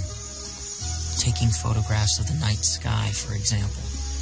Now, in the long run, that's just the kind of dumb, irritating habit that would cause you to split up. But in the haze of infatuation, it's just what you've been searching for all these years. How true is that? It's very true, but what I wondered if this was getting too wordy for you, Rich, because this is the kind of shit, though, that was happening during Fight Club, and you didn't like it. No, in Fight Club, every second was just verbal diarrhea. No, I actually was completely hit by this. Was good writing. This has to be right out of the book. I mean, it is good writing. That impacted me so much. I made a note that says, this one line is worth the entire movie. Yeah. Because that's so true. It's so true. When you're infatuated with someone, shit that you don't even like, you love about that person because you're infatuated. And then that could be the same thing that is the reason you break up later. Yeah. God, that just hit me. Interesting. That hit me hard. Interesting. I thought that, speaking of the taking pictures of the sky, after he is just like, you're just lost in the sky, whatever, and her just saying, this is basically some asshole fucking trying to sleep with a French girl. Kind of thing. I'm so glad she said that. Oh, my God. I thought it was horrible. And it was so dead on. But again, so well acted. Yeah, very good. No, so the swim, they made it to the beach. You see them collapse. They start to go through this is this is so fucking fucked up. Because, I think at any moment, it's going to be I watched the first 3 episodes of Lost. I thought, holy shit, some fucked up shit's going to go down. The fucking Daffy Duck was warning them at the first, and they're going to get and now, oh my God, there is no telling what the fuck is going to happen. And then I see the monkey, and the monkey's on chain, and then it's just oh, drug dealers, awesome. And they're going to get away, even though there's 15 of them with machine guns. Nothing happened. He squirted the water bottle at the monkey's face. Jesus Christ. And you know what would piss a monkey off more than fucking... You see the Facebook video of the guy throwing the shoe at the monkey? You fucking squirt a monkey in the face and you're laying in front of him, your face is That's fucked. The spider monkey, which is that monkey. That motherfucking monkey is going to rip your shit to shreds. And you're laying completely defenseless on your stomach. You're either going to let him rip your face off or stand up and get shot by a machine gun. The options here are not plentiful. You're in a fucking row of marijuana plants with a monkey fucking your face and 17 fucking dudes with machine guns around you. Like, life sucks. And you just happen to have a bottle of water to squirt in his fucking face. Like, he would have drank that whole bottle of water when they got there. Oh, my God. That did fucking enter my mind, too. It's like, what the fuck is he drinking that he's got a whole bottle of water there? Because he takes the swig. Obviously, it's good placement for, oh, he's got a bottle of water. Right. There's just no reason to even talk about this scene. Smell a marijuana plant. We're safe. Right. That's it. Just fucking done. And then we jump into a waterfall. One of my favorite clips ever. You know, I mean, sometimes we get deep, and that at the beginning of that clip, we actually got real deep, talking about serious things, and then all of a sudden, the wheels come off, it gets crazy and hysterical, and I just love that dynamic that we have. Yeah, that clip was funny because, I mean, really what he's saying is, I mean, in reality, you wouldn't just squirt the monkey in the face with water. You just wouldn't do it. So... yes, that whole scene. That was, oh. And that also is one of the video clips on Facebook and YouTube. Yes. There's just a couple of things you have to remember. Number one, you have to remain calm.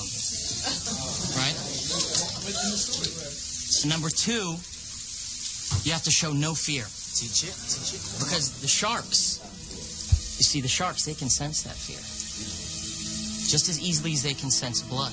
So they say if a shark's going to swim upon you, you're supposed to punch it in the nose. Right. Listen, I do karate all the time in swimming pools. All the time. This is not a joke. No, I guarantee you that I'm a black belt in swimming pool karate. For sure. But here's the thing. It's super hard to punch fast. Sharks are fucking fast. They are. So you're going to punch a shark in the nose with swimming pool karate? I'm not sure it's going to do the damage you think it's going to do. You want to kick it in the nose. No, you can't kick it in the nose because it's swimming up towards your face. You can't do that. You could bicycle kick it in the fucking nose. That's a good idea, babe. Spin, bicycle kick. I'm never going in the water again after that one fish. The one fish touched you. The baby shark, as your story called it. After Nemo found you. Yeah. It's fucking just face reality here. That shark was the same height as him. Right. So it may be a baby, but fuck that shark. So this obviously is another popular running theme, which is the water karate. Yeah. I believe Kristen, who was his trainer when he lived in Louisville, actually bought him a T-shirt that says water karate, and it's got a big shark on it for his birthday. Yeah, his water karate. He's joked about that for a long time. I love it. A young Jedi named Darth Vader, who was a pupil of mine until he turned to evil, helped the Empire hunt down and destroy the Jedi Knights. He betrayed and murdered your father. Why does he lie like that? Yeah, the moviegoer in me is just like, he just showed up for the first time. You know, you haven't seen him since he's a young boy, and you're just going to spill all this shit, and you're just going to give him the lightsaber. He fucking almost kills everybody in the room. Yeah, when he does that. It's like, dude. Yeah, And again, I don't want it to seem like I'm pointing holes in the movie, but it's fine. There's tons of holes in it. Yeah. No, So I don't think that's it. I just amazing. feel like it goes really fast. Yeah, you know what? you're Hey, right. I've got to show you this video. Well, fuck, let's go. Right. You know, you can't even go home and tell your uncle because he's not going to fucking go for it. Guess what? shit, we're in track of it. He's dead. Yeah. I like that it's fast. That's what makes it good for a kid. Seemed like it was more drawn out than that. And you haven't seen the prequels. I haven't. This is the problem with the prequels. They fucking talk incessantly. They're just going on about gibberish and tax and politics, and it's like, what the fuck is going on? There's no goddamn story in this. There was a lot of dialogue in these movies too, and that's again. No, not even in comparison. Oh no, sure. I'm not saying in comparison. Here's the thing. My thing is this: is like if you're to turn evil, I could be like, and you change your name to Dave, I could be like to your kids. But that's not what he's saying. But he could be just like fucking Dave killed Rick. No, the only reason I bring this up is because I was because I hadn't seen this movie. That guy. I hadn't seen the original Star Wars in so long. I kind of read the synopsis as I went to get all the details in case I was missing because there was freaking kids and dinner and things. And I read it, and in one part they said he says this, and like pretty much like he didn't know that it was a lie or some shit. So I just don't remember Obi-Wan Kenobi saying Obi-Wan Kenobi. I don't remember him saying that in the first one. Tells Luke. I forgot that part. Straight up that a guy named Darth Vader killed his father.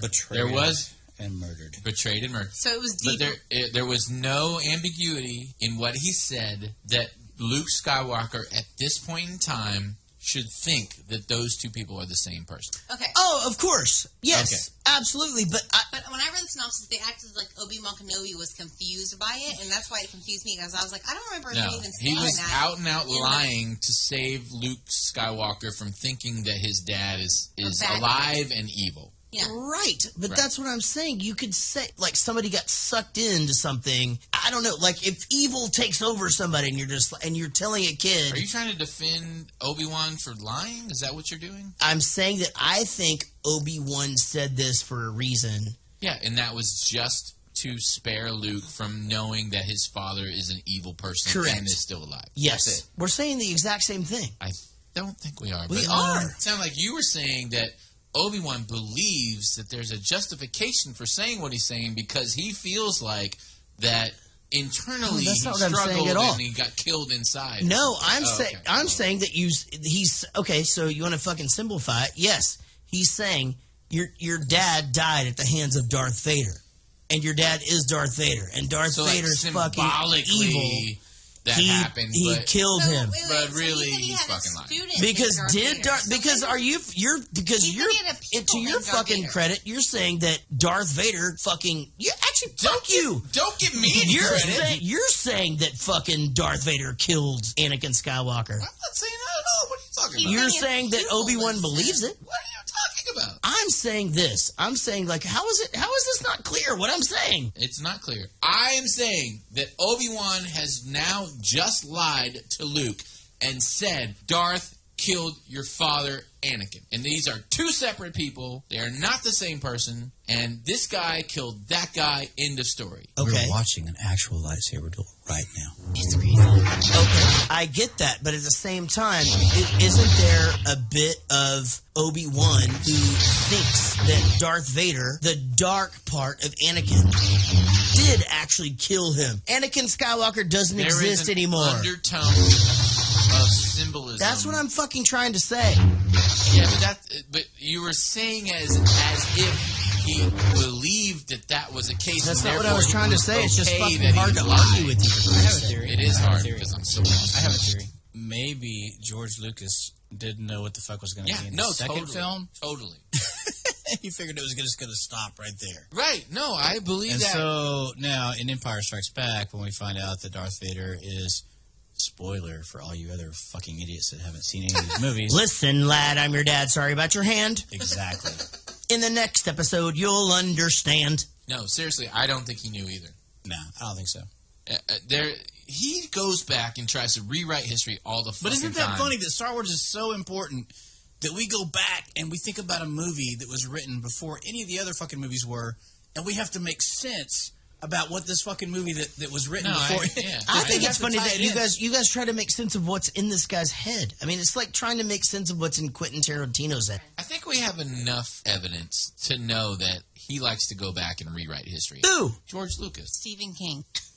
He's going back and saying, oh, this was all one big, huge plan. It was not one big, huge plan. He wrote this movie, and that was it. And then he was like, wow, this fucking did good. Okay, I'll write another one. And then pretend like it was a big fucking story. So this is George Lucas's first, like, big thing?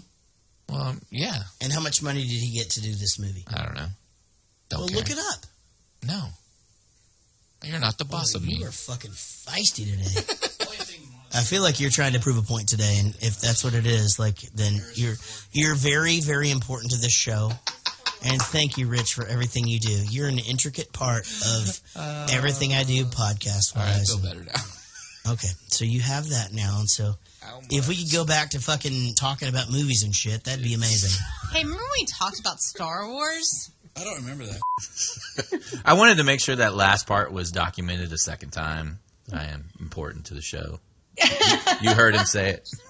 I struggled when I was listening back on the podcast. I struggled picking out quotes for this one because it was really It's a lot of discussion, right? It's mostly discussion, and good discussion because, I mean... It's fucking Star Wars. That's why it's good. It's Star Wars, so it didn't have as many one-liners except for Casey in that quote. Yeah, this one actually was our first two-parter. So this is a two-part episode. It kind of got messed up because we went like 4 or 5 hours for this one, and it straddled Christmas. So it was the week before Christmas. We did it on the release of the Star Wars Episode 7, and then I needed to do a two-parter, but I couldn't do it on Christmas as the second part, so I had to skip it and make it the week after Christmas, and we had A Christmas Story, the next one, in between the two, but then I slid it back after the fact. But one of my favorites, just because I love Star Wars so much, and it was a lot of deep discussion about Star Wars-y things, but not always about Star Wars.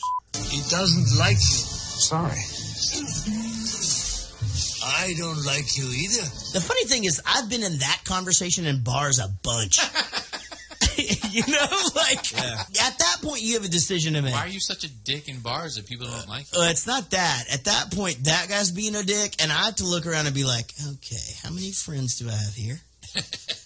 And what's it going to take? Have you been in a bar fight? Yeah, a few. Are you serious? Yeah, a few. Oh, that's right. The one you can't talk about in England. Yes. Yeah. And then one... shit he can't talk about, Richard. Actually, I can tell you the one I got into a bar... Actually, Gavin DeGraw got me into a bar... Gavin DeGraw? You know Gavin DeGraw? He got me into a bar fight in San Antonio. That's him. Got me into a bar fight in San Antonio, Texas, and we cleared the fucking room and got asked to leave because we were taking up for him. And it was a fucking great night. What a great night. It was bar fights are fun in the right scenario. Sure. Yeah, there's ones that I fear where it's, because let me be honest about this. Anything I've been in, we're not fucking pointing open glass at anybody's throat and shit.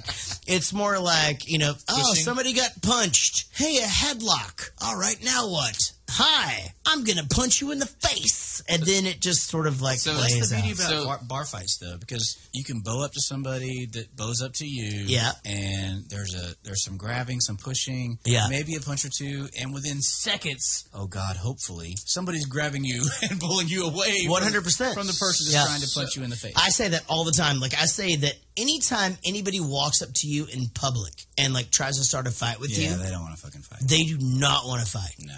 At all. So basically, all of your rock band fights are less of a deal than my food court fight was. You had a food court fight? Listen to the podcast! No. The one in England I can't talk about. Yeah. That was a big deal. People got carried off. It was fucked up. That one was fucking crazy. The other ones were more like your food court fight. My favorite is the one where you lost. Did you fucking sling a fucking waffle fries? The best is the one that he lost, and he just goes, but nothing really happened to me. I mean, I just didn't win. Yeah.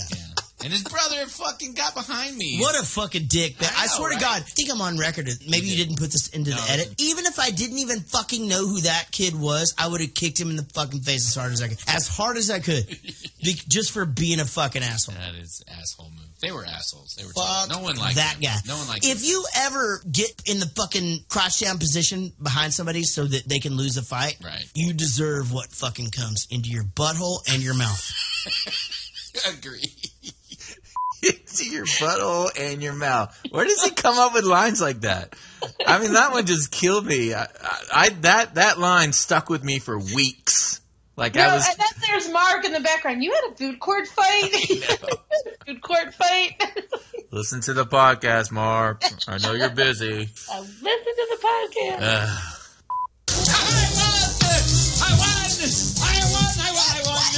I made your prize. I won. Look at that.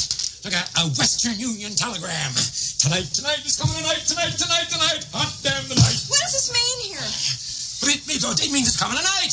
See, I called Ernie McCloskey down at the freight depot. He said that the telegram was late, the prize was already there, he was going to send it on tonight. What is he talking about? He won a prize. How? Can I step back? So so he would do these puzzles and all these things. He was constantly entering all these contests. It's the 40s, dude. Like, we haven't even gotten into the fact that there was no TV. They were listening to their entertainment on the radio. I mean, like, entering contests in the newspaper was a whole thing. He won like a major prize. Or it could be a bowling alley. You know, a guy on Terre Haute won a bowling alley. How are they going to deliver a bowling alley tonight? Well, they could send the deed, for Christ's sake. I mean, I didn't expect they were going to send a whole damn bowling alley. I didn't know until this point. Who wants to win a bowling alley? I didn't know until this point that this guy was mentally retarded. I didn't understand why.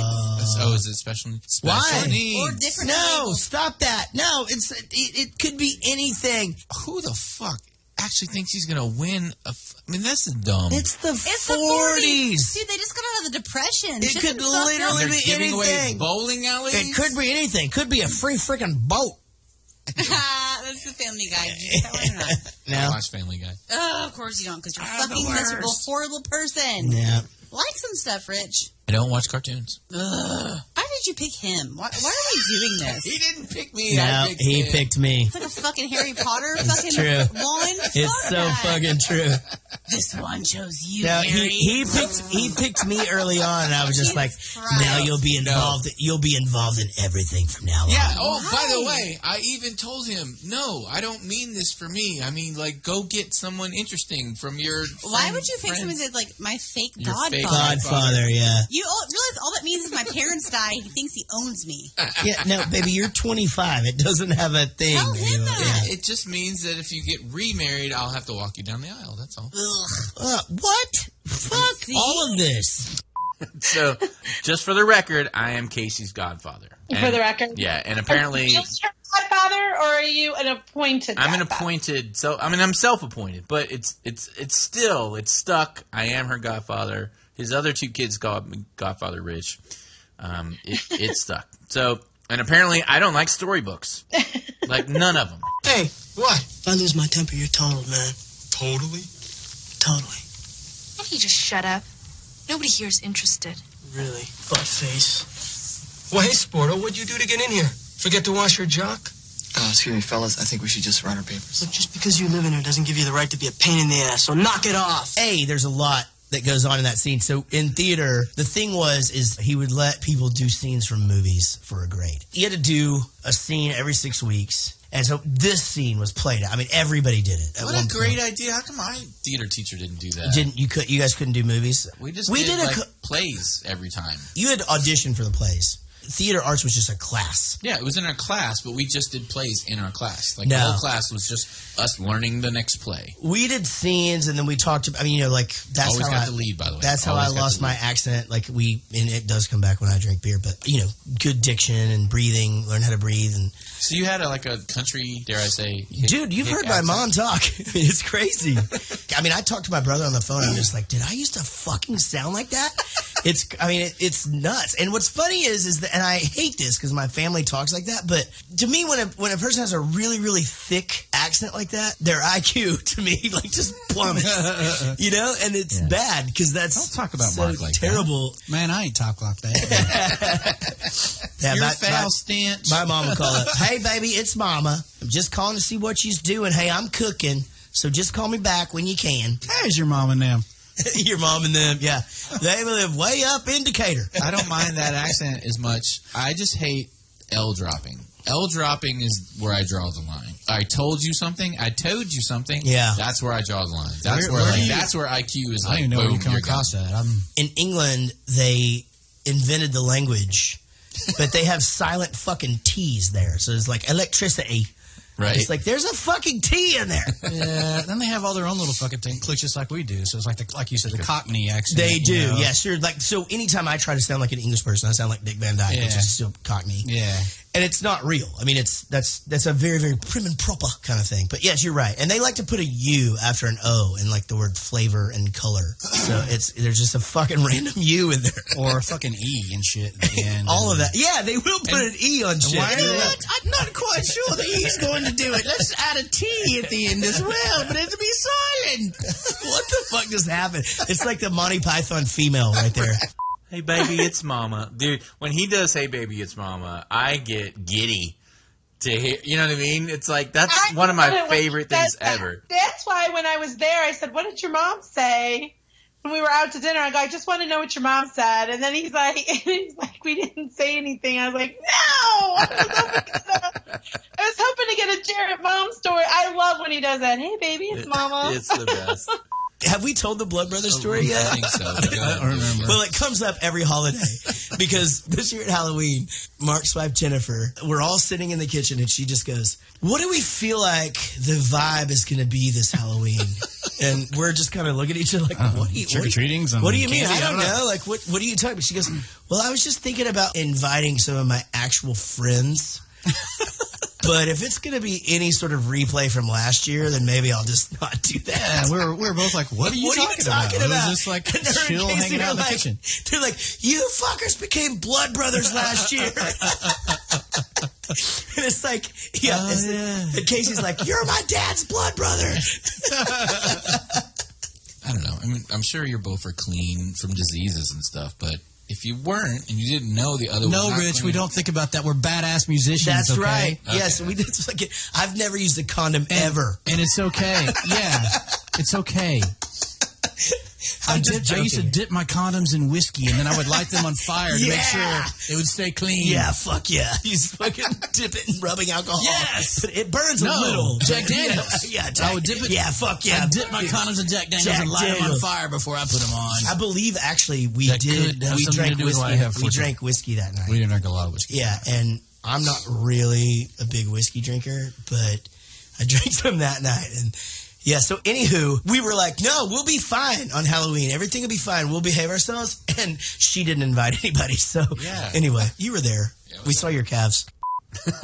So I was there at the Blood Brothers ceremony, and it was the craziest thing ever. It started as an accident with the switchblade. I think he had given Jaret his old switchblade, and because he had gotten a new one, and they were messing with it, and they were like talking about, well, it probably can't break the skin if you're just popping it out of the switch, you know, when you're doing the switchblade part. And so they were testing to see if it actually could break the skin, and it did break the skin. And then they both did it, and then they were like, "Hey, we could be blood," and it just went on from there, and they were all hammered, and it was hilarious. But I have a blood sister. That was a thing. That was really a thing. you actually cut yourselves and... Well, we didn't cut ourselves like that. We did the old traditional poke your finger with a pin and put your fingers together when the blood came out. We didn't actually cut, but... Yeah, my best friend. That's closer to a pinky swear than a blood brother, I think. Yeah, well, we're girls. We're not going to slice our That's hands true. open. That's true. Well, I'm glad you're still here, man. For real. Thanks. And I'm totally fine. I'm 2 not Halloweens fucked up ago, anymore. I really wouldn't have cared. But I'm just being honest. I didn't like you very much.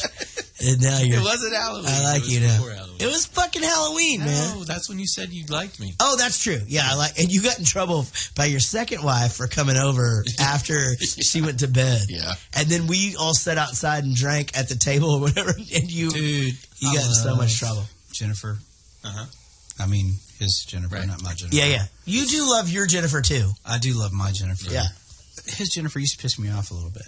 Yeah? How so? Because you didn't get to go places where I really wanted you to be. Kind of like you are now. Like my CD release. Okay. Oh, shit. Okay, Here we dude. go. I'm not Now shit just got real, yo. Okay, first of all, Monday through Friday, I fucking have a fucking hellacious schedule. Tuesday So through Friday. Saturday and Sunday is family time. Right. I cannot go to the brunch club and start drinking at 11 o'clock in the morning. Like the old days, I used to call you and say, come on, Mexican beer. Let's find a patio. Let's fucking go. Right. It's different. I cannot go to the brunch club. I'm sorry. That's right. Yeah, it's easy for you to say now, Mr. Single, by the way. Like, it's easy for you. It's easy for you to call him out on not doing shit. And I actually will say that you're kind of not a go-doer of things. Dude, I'm used to cool be. with that. Well, I used to be at my house babysitter. every weekend. Every weekend. I get it. Okay. But that said, you're the new single guy. Right. It's fucked up for you to call anybody out. Well, he's No, I agree with got a buddy. He's got a buddy he can do it with. Yeah, John. What? So, John.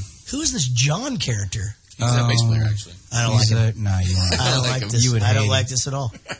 You would hate No, him. we're already sharing you, Rich. No, this John thing needs But to end. he's like a 30-second note bass player though. Yeah. He's not just a ride eat. No. Oh no. He would never ride the E. He will never. Oh, does ride he the- have 5 strings? Yeah, it's probably like 6, 8. That's 7. the fucking worst. I saw a punk band the other day. Friday night. I went to Three He's like Links. Les Claypool kind of. And I saw a punk band, and the bass player had a 5-string bass, and it was killing me the entire night. It's like, that is so, it's the most un-punk rock thing ever. A punk rock band? Yes. You need one fucking string. Yeah. One string. One fucking string. Dude, in the President of the United States of America, the guitar player has 2 strings. There you go. We're fine. Everything's good. Dude had a fucking 5-string bass. It's like, and like the guy's just like,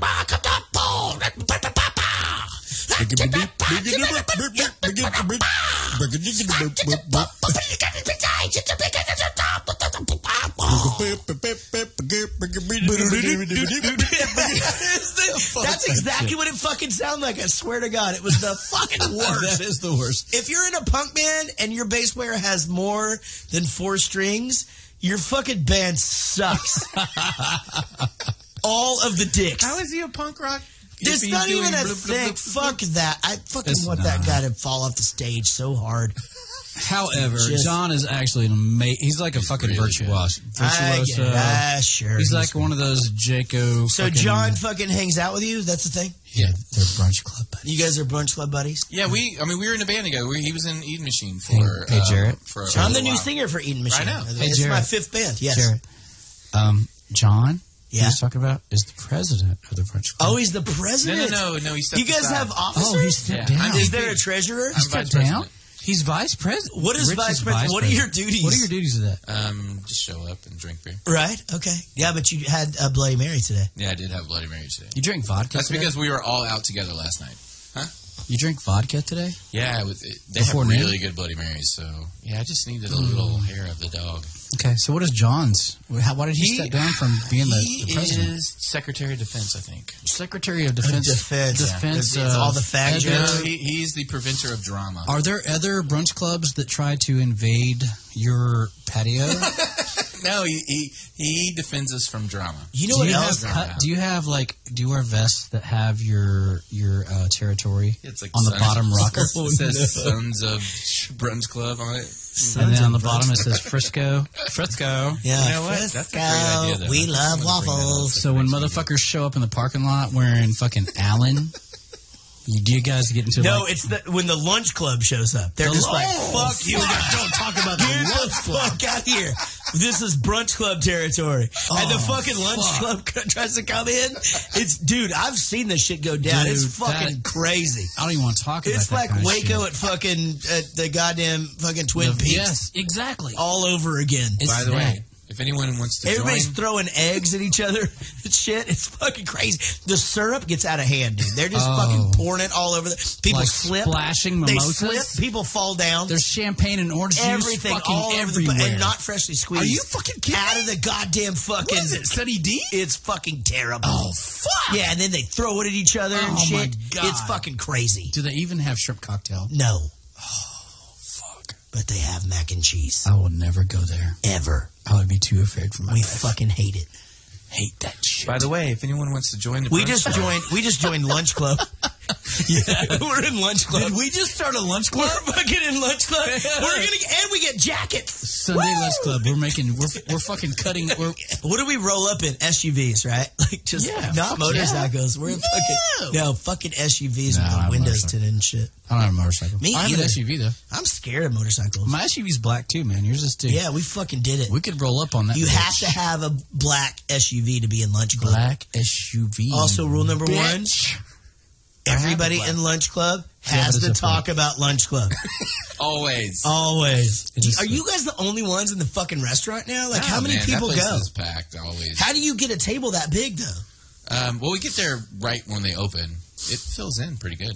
You guys are like waiting They at the got door. Great food. They're Yeah. amazing food. Where do you guys go? The Holy Grail? The Holy Grail, yeah. 11 on Sunday, Holy Grail. That's where they open? Open membership, yeah. Okay. Then you guys fucking go out to the car and blow each other like after you... Yeah. No, we just do... Hand jobs on tea bags. Hand jobs. Tea bags? You can do that in the restaurant. It's not even illegal. And nobody even sees your dick. Nah. You just like, oh shit, I dropped my phone under the table. I dropped my balls on your face. Okay, I found it. Oh my God! So Brunch Club, also a running theme Yes. The Brunch Club no more, right? Brunch Club is no more. That is correct. At least not in the form that it was before. Everyone sort of moved on. One person moved to Austin. One person is getting married. I don't know. Just people got off on their own thing. It's fine. We're all still friends.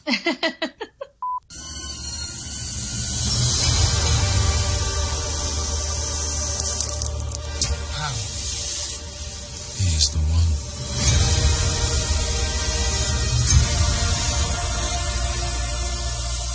Why did I think he was going to turn the bullets around and they were going to fly at him? What movie was that? Yeah, that is a different movie. Oh, that's X-Men. Is it X-Men? Yeah. Oh, that makes sense. Magneto. Yeah. Uh-huh. Okay. Yeah. I couldn't remember why, and I saw the scene, and I just knew that's what he was going to do, and he picked one up, and I was waiting for him to turn it around and to go, pew, and then he didn't. Just drops it. They all fall. Yeah. At that point, even if I'm an agent, I would have been shitting my pants.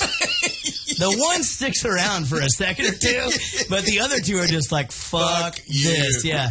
We're out. Like, we cannot fuck with this guy. And I get it, but some of the things that we haven't talked with the Kung Fu thing is like when he does the thing, he jumps up and he kicks him in the face like 14 times. Right. I can do that in a swimming pool. Yes. Oh, I've heard. So good. And I mean, I practice it. I've heard from reputable sources that you are, yes. Dude, you wouldn't fucking believe what I could do with that thing. And then like the deal where he leaves his foot up for a second after he kicks the guy. Oh, and by reputable, I mean you. You're the one that told me. Yeah. That's true. It was me that took. I'm sure other people have told you that. No, it's pretty much you. Well, but I consider you reputable. I don't swim a lot, but when I do, weird. I do fucking karate. Yes, you do. And I'm fucking good at it. But anyway, I can do all of the Matrix moves. I can run up the side of the pool, right, and then flip over and do a karate kick, and then spin. Wait, while you're flipping? All of it. That's fucking great. All that He shit. flips like a rapey dolphin. It's Now, I hold my nose. Rapey dolphin. I hold my nose. You're like a kung fu rapey dolphin in the pool. You hold Yeah. your nose. You have to hold your I nose. hold my nose. A kung fu rapey dolphin that holds his nose. I feel like I need to draw that for some reason. A kung fu rapey dolphin that holds its nose. Yeah. Oh, my God. I feel like I can figure it out. It sounds hilarious. One of my favorite clips. Yeah, Kung Fu that was Rapey definitely fun. When I was listening to this and we were chatting and you said that, I'm like, I don't remember that. And then all of that happens in the last 15 minutes of The Matrix. It's all like it happened like just a few minutes after I had talked to you, and I was like crying, sitting at my desk, crying, laughing, trying to write it down in the Times, and my friend that sits next to me is like, are you listening to your podcast again? Agent Smith, because he got broken up into tiny little pieces, becomes this different kind of program. He basically changed Agent Smith's program, and now he's this rogue program that can multiply. So how they demonstrate it in the movie is he just touches someone, he puts his hand into any person, and it becomes another Agent Smith. See, And I he puts a hand in another person, and he is another. So there's like thousands of little Agent Smiths. Now, so it's just like being a human being, only you have to stick your dick in them. So if you stick your dick in the right people, then it multiplies. It's exactly like that. And it just becomes another person. It's not instant, though. You put it in the wrong people, though, it's a whole different scenario. Then you get a tiny little herpes everywhere. Right. Which also spreads. Like a virus. Right. Oh, my God. Holy shit, we fucking did it! We solved the Matrix! We fucking solved the Matrix, guys! Unbelievable! Oh my God, that's my favorite thing in the world, Wendy. Another recurring quote. Literally, my favorite thing in the world is that, and the fact that we've done it a couple of other times. I think it's on Tombstone. We solved Tombstone. We've solved. No, you solved Tombstone and Batman. We didn't solve Batman, did we? No, you solved Tombstone while doing. While when doing you were Batman. Doing the... Oh, did we? Yes, because I remember I think I quoted that as episode 21. I think it was episode 21, and then I said, we solved Tombstone, and you commented and you said, we solved Tombstone during Batman? I'm like, yes, because right after it, Jared goes, Jesus Christ. Yeah, we've solved a couple of movies. I think we solved Independence Day. We solved Goonies from another movie, too, I think, recently. I think so. Yeah. And I think Grease, you solved Grease. Oh, we solved Grease, right. Yeah. Yeah. I love solving. I try not to, it can get old, so obviously we don't solve every single movie because it kind of takes the fun out of it, but solving the movie is fun. Yes. I love when he goes, he's too old and a weenie. He says he's an L7 weenie, which I used to say, he's calling him a square. An L7 weenie, like you're a square. Oh, you're a nerd. L and a 7. Right. Oh my gosh, it's hilarious. And I didn't realize that. He's a square. I didn't know what the hell he was talking about. Yeah, and later he goes, the kid's a square. Because he's an L7. Yeah, no, I get it now. L7. Okay, Yeah. got it. There's a band called L7. There is a band called L7. Is he basically calling him a square weenie? L7 weenie. He's saying he's a square and he's a weenie. We should see if like he's a nerd and he's a weenie. Hey, Jack. I wonder if they could make a square weenie. Do you like virgin margaritas? Oh my gosh, I'm obsessed with those. Oh my. Don't even get me started. I had those at my birthday party, my family birthday party. They're my favorite thing in the world. Virgin. Jack. I know what that means. Yeah, it means it doesn't have alcohol in it. No. We got CPS listening. So those were Jared's kids. We did the Sandlot with them. I think it was a Sunday afternoon. There were some scheduling things. We had to do it on the Sunday afternoon, but his kids were going to be there, and he was like, I don't know how I'm going to pull this off. And one of us said, well, why don't we just do the kid? I think he did. Says, we could just put my kids on there. We just won't cuss and stuff. And it was a joy to do. And Jack and his virgin daiquiri, because he was running around at the party before, they were serving virgin daiquiris, and then he and his friend were running around going, virgin. And well, I laugh because, first of all, I've said to Jaret several times that there is no denying Emma is his daughter. Oh, yeah. She is hilarious. And there's only one person she could get that from, right. And that's her dad. Yep. All right, so we have we're kind of running out of time. So we have one more clip. I mean, we're not even maybe a third of the way through all of the episodes that we have. So I think the next time that, for whatever reason, Jaret's going to be out of town or whatever, we'll do another one and can start from here and continue on with the best of clips. But here's one more, and I think you'll like it. She likes Latino males. I could pass for a Latino, couldn't I? No. I'm dark. I don't know. I just saw you try to salsa and it didn't really Yeah, that's true. happen. It was more like I was trying to get undressed. It's going down. Rich is on Tinder. He has a TV, a 70-incher. Oh, man. Tinder's fun. I like to swipe around on the girls at work. So I help them out whenever they'll do haircuts. Okay. They'll be like, I have a client here. Just handle this for me. Jared will call and I'm like, hold on, I'm online dating. Is Tinder, though, that's just like a hookup site, right? No, I don't know. It's branched out sites. a little more. None of them are hookup sites. I don't know how you say that. You hooked up with all of them. No, none of them are hookup sites. Yeah, but Tinder is definitely the one more where casual. You can just get on there and you can just go bone somebody that night. Yeah, there's an option that says you're just interested in sex. No one does. No. Yes, they do. The guy from Modern Family does it. The big guy that plays the gay guy from Kansas City. You probably know him. Because I'm on Tinder too? No, because you're on Grindr too. Or is it Grindr? No, first of all, Grindr's the that gay guy's guy not gay. Oh, that's the gay one. No, he's not gay. He's on right. Tinder. He talks about it. He talked about it on Howard. He gets on there and just goes and does it to people. A lot of people do, like famous people. Yeah. So me being on Tinder was obviously a running theme for a long time. And him singing about it. And then, obviously, we have the song, which we're not going to have time to get into. We'll get into it next time. But I hope everyone enjoyed the quotes. We have a few favorite moments sent in from fans. Lucy Murray said, I love this is something that Jaret says all the time button. Best thing ever. I laughed out loud at random times for like a week because of that. Thanks for making me a crazy person. That was that homemade. Jaret says this all the time, and he had some crazy special effect. It was so horrible.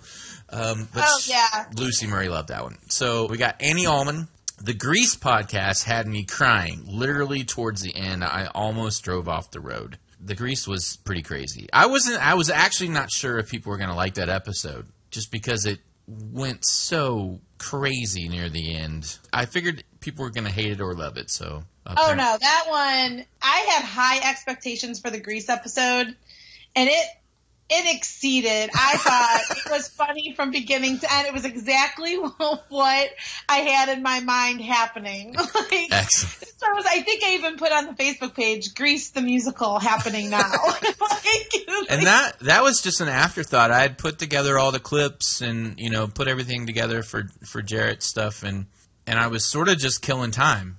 I had another 30 minutes before I had to leave to go to Jaret's house, and I go, you know what? He might end up singing something, I just figured he would just break in the song just like he normally breaks in the song. Right. But I go, well, maybe I'll just throw the karaoke songs in our OneNote where we keep all our notes and stuff, and I can just play them from there if he wants to start singing something. So I grabbed every one of the songs so that I had them ready in case he started singing, and then we kind of never really got into it. Like you hear in the podcast, he came back from the bathroom, and I just started playing it, and he just, you know, ripped in the song, and we were all ripped by then, like drinking-wise. Sure. Because we started so late. I mean, I think I had mentioned that I was 4 beers in before we even started. And I think by the time we did my Skype call that night, yeah, it was late. You were in. I mean, I think I had high expectations for Grease, and they were all met. And it was that I laughed the whole time I listened to that, for sure. So Rodden James says, I love the bits when Rich hates on shit, which is pretty much the whole thing. Thanks, Rodden. Hello, and James Stant. Yeah, Alfred Renfro says, easy. It's Roadhouse smack. Oh, my gosh. Roadhouse. All right, well, this has been fun, Wendy. Thank you for having me. Absolutely. You did great. You were so nervous, and there was nothing to be nervous about. I hope everybody enjoyed our best of clips and didn't feel like we cheated you on an episode. That definitely was not what we wanted it to feel like. And then you've heard me talk to Jaret in the middle of the episode about his CD. And hopefully everyone bought that on Amazon already. And iTunes. Whatever iTunes is, I guess you can get it there as well. And I guess that's it. And as Jaret would say, we'll see you down the road. Down the road.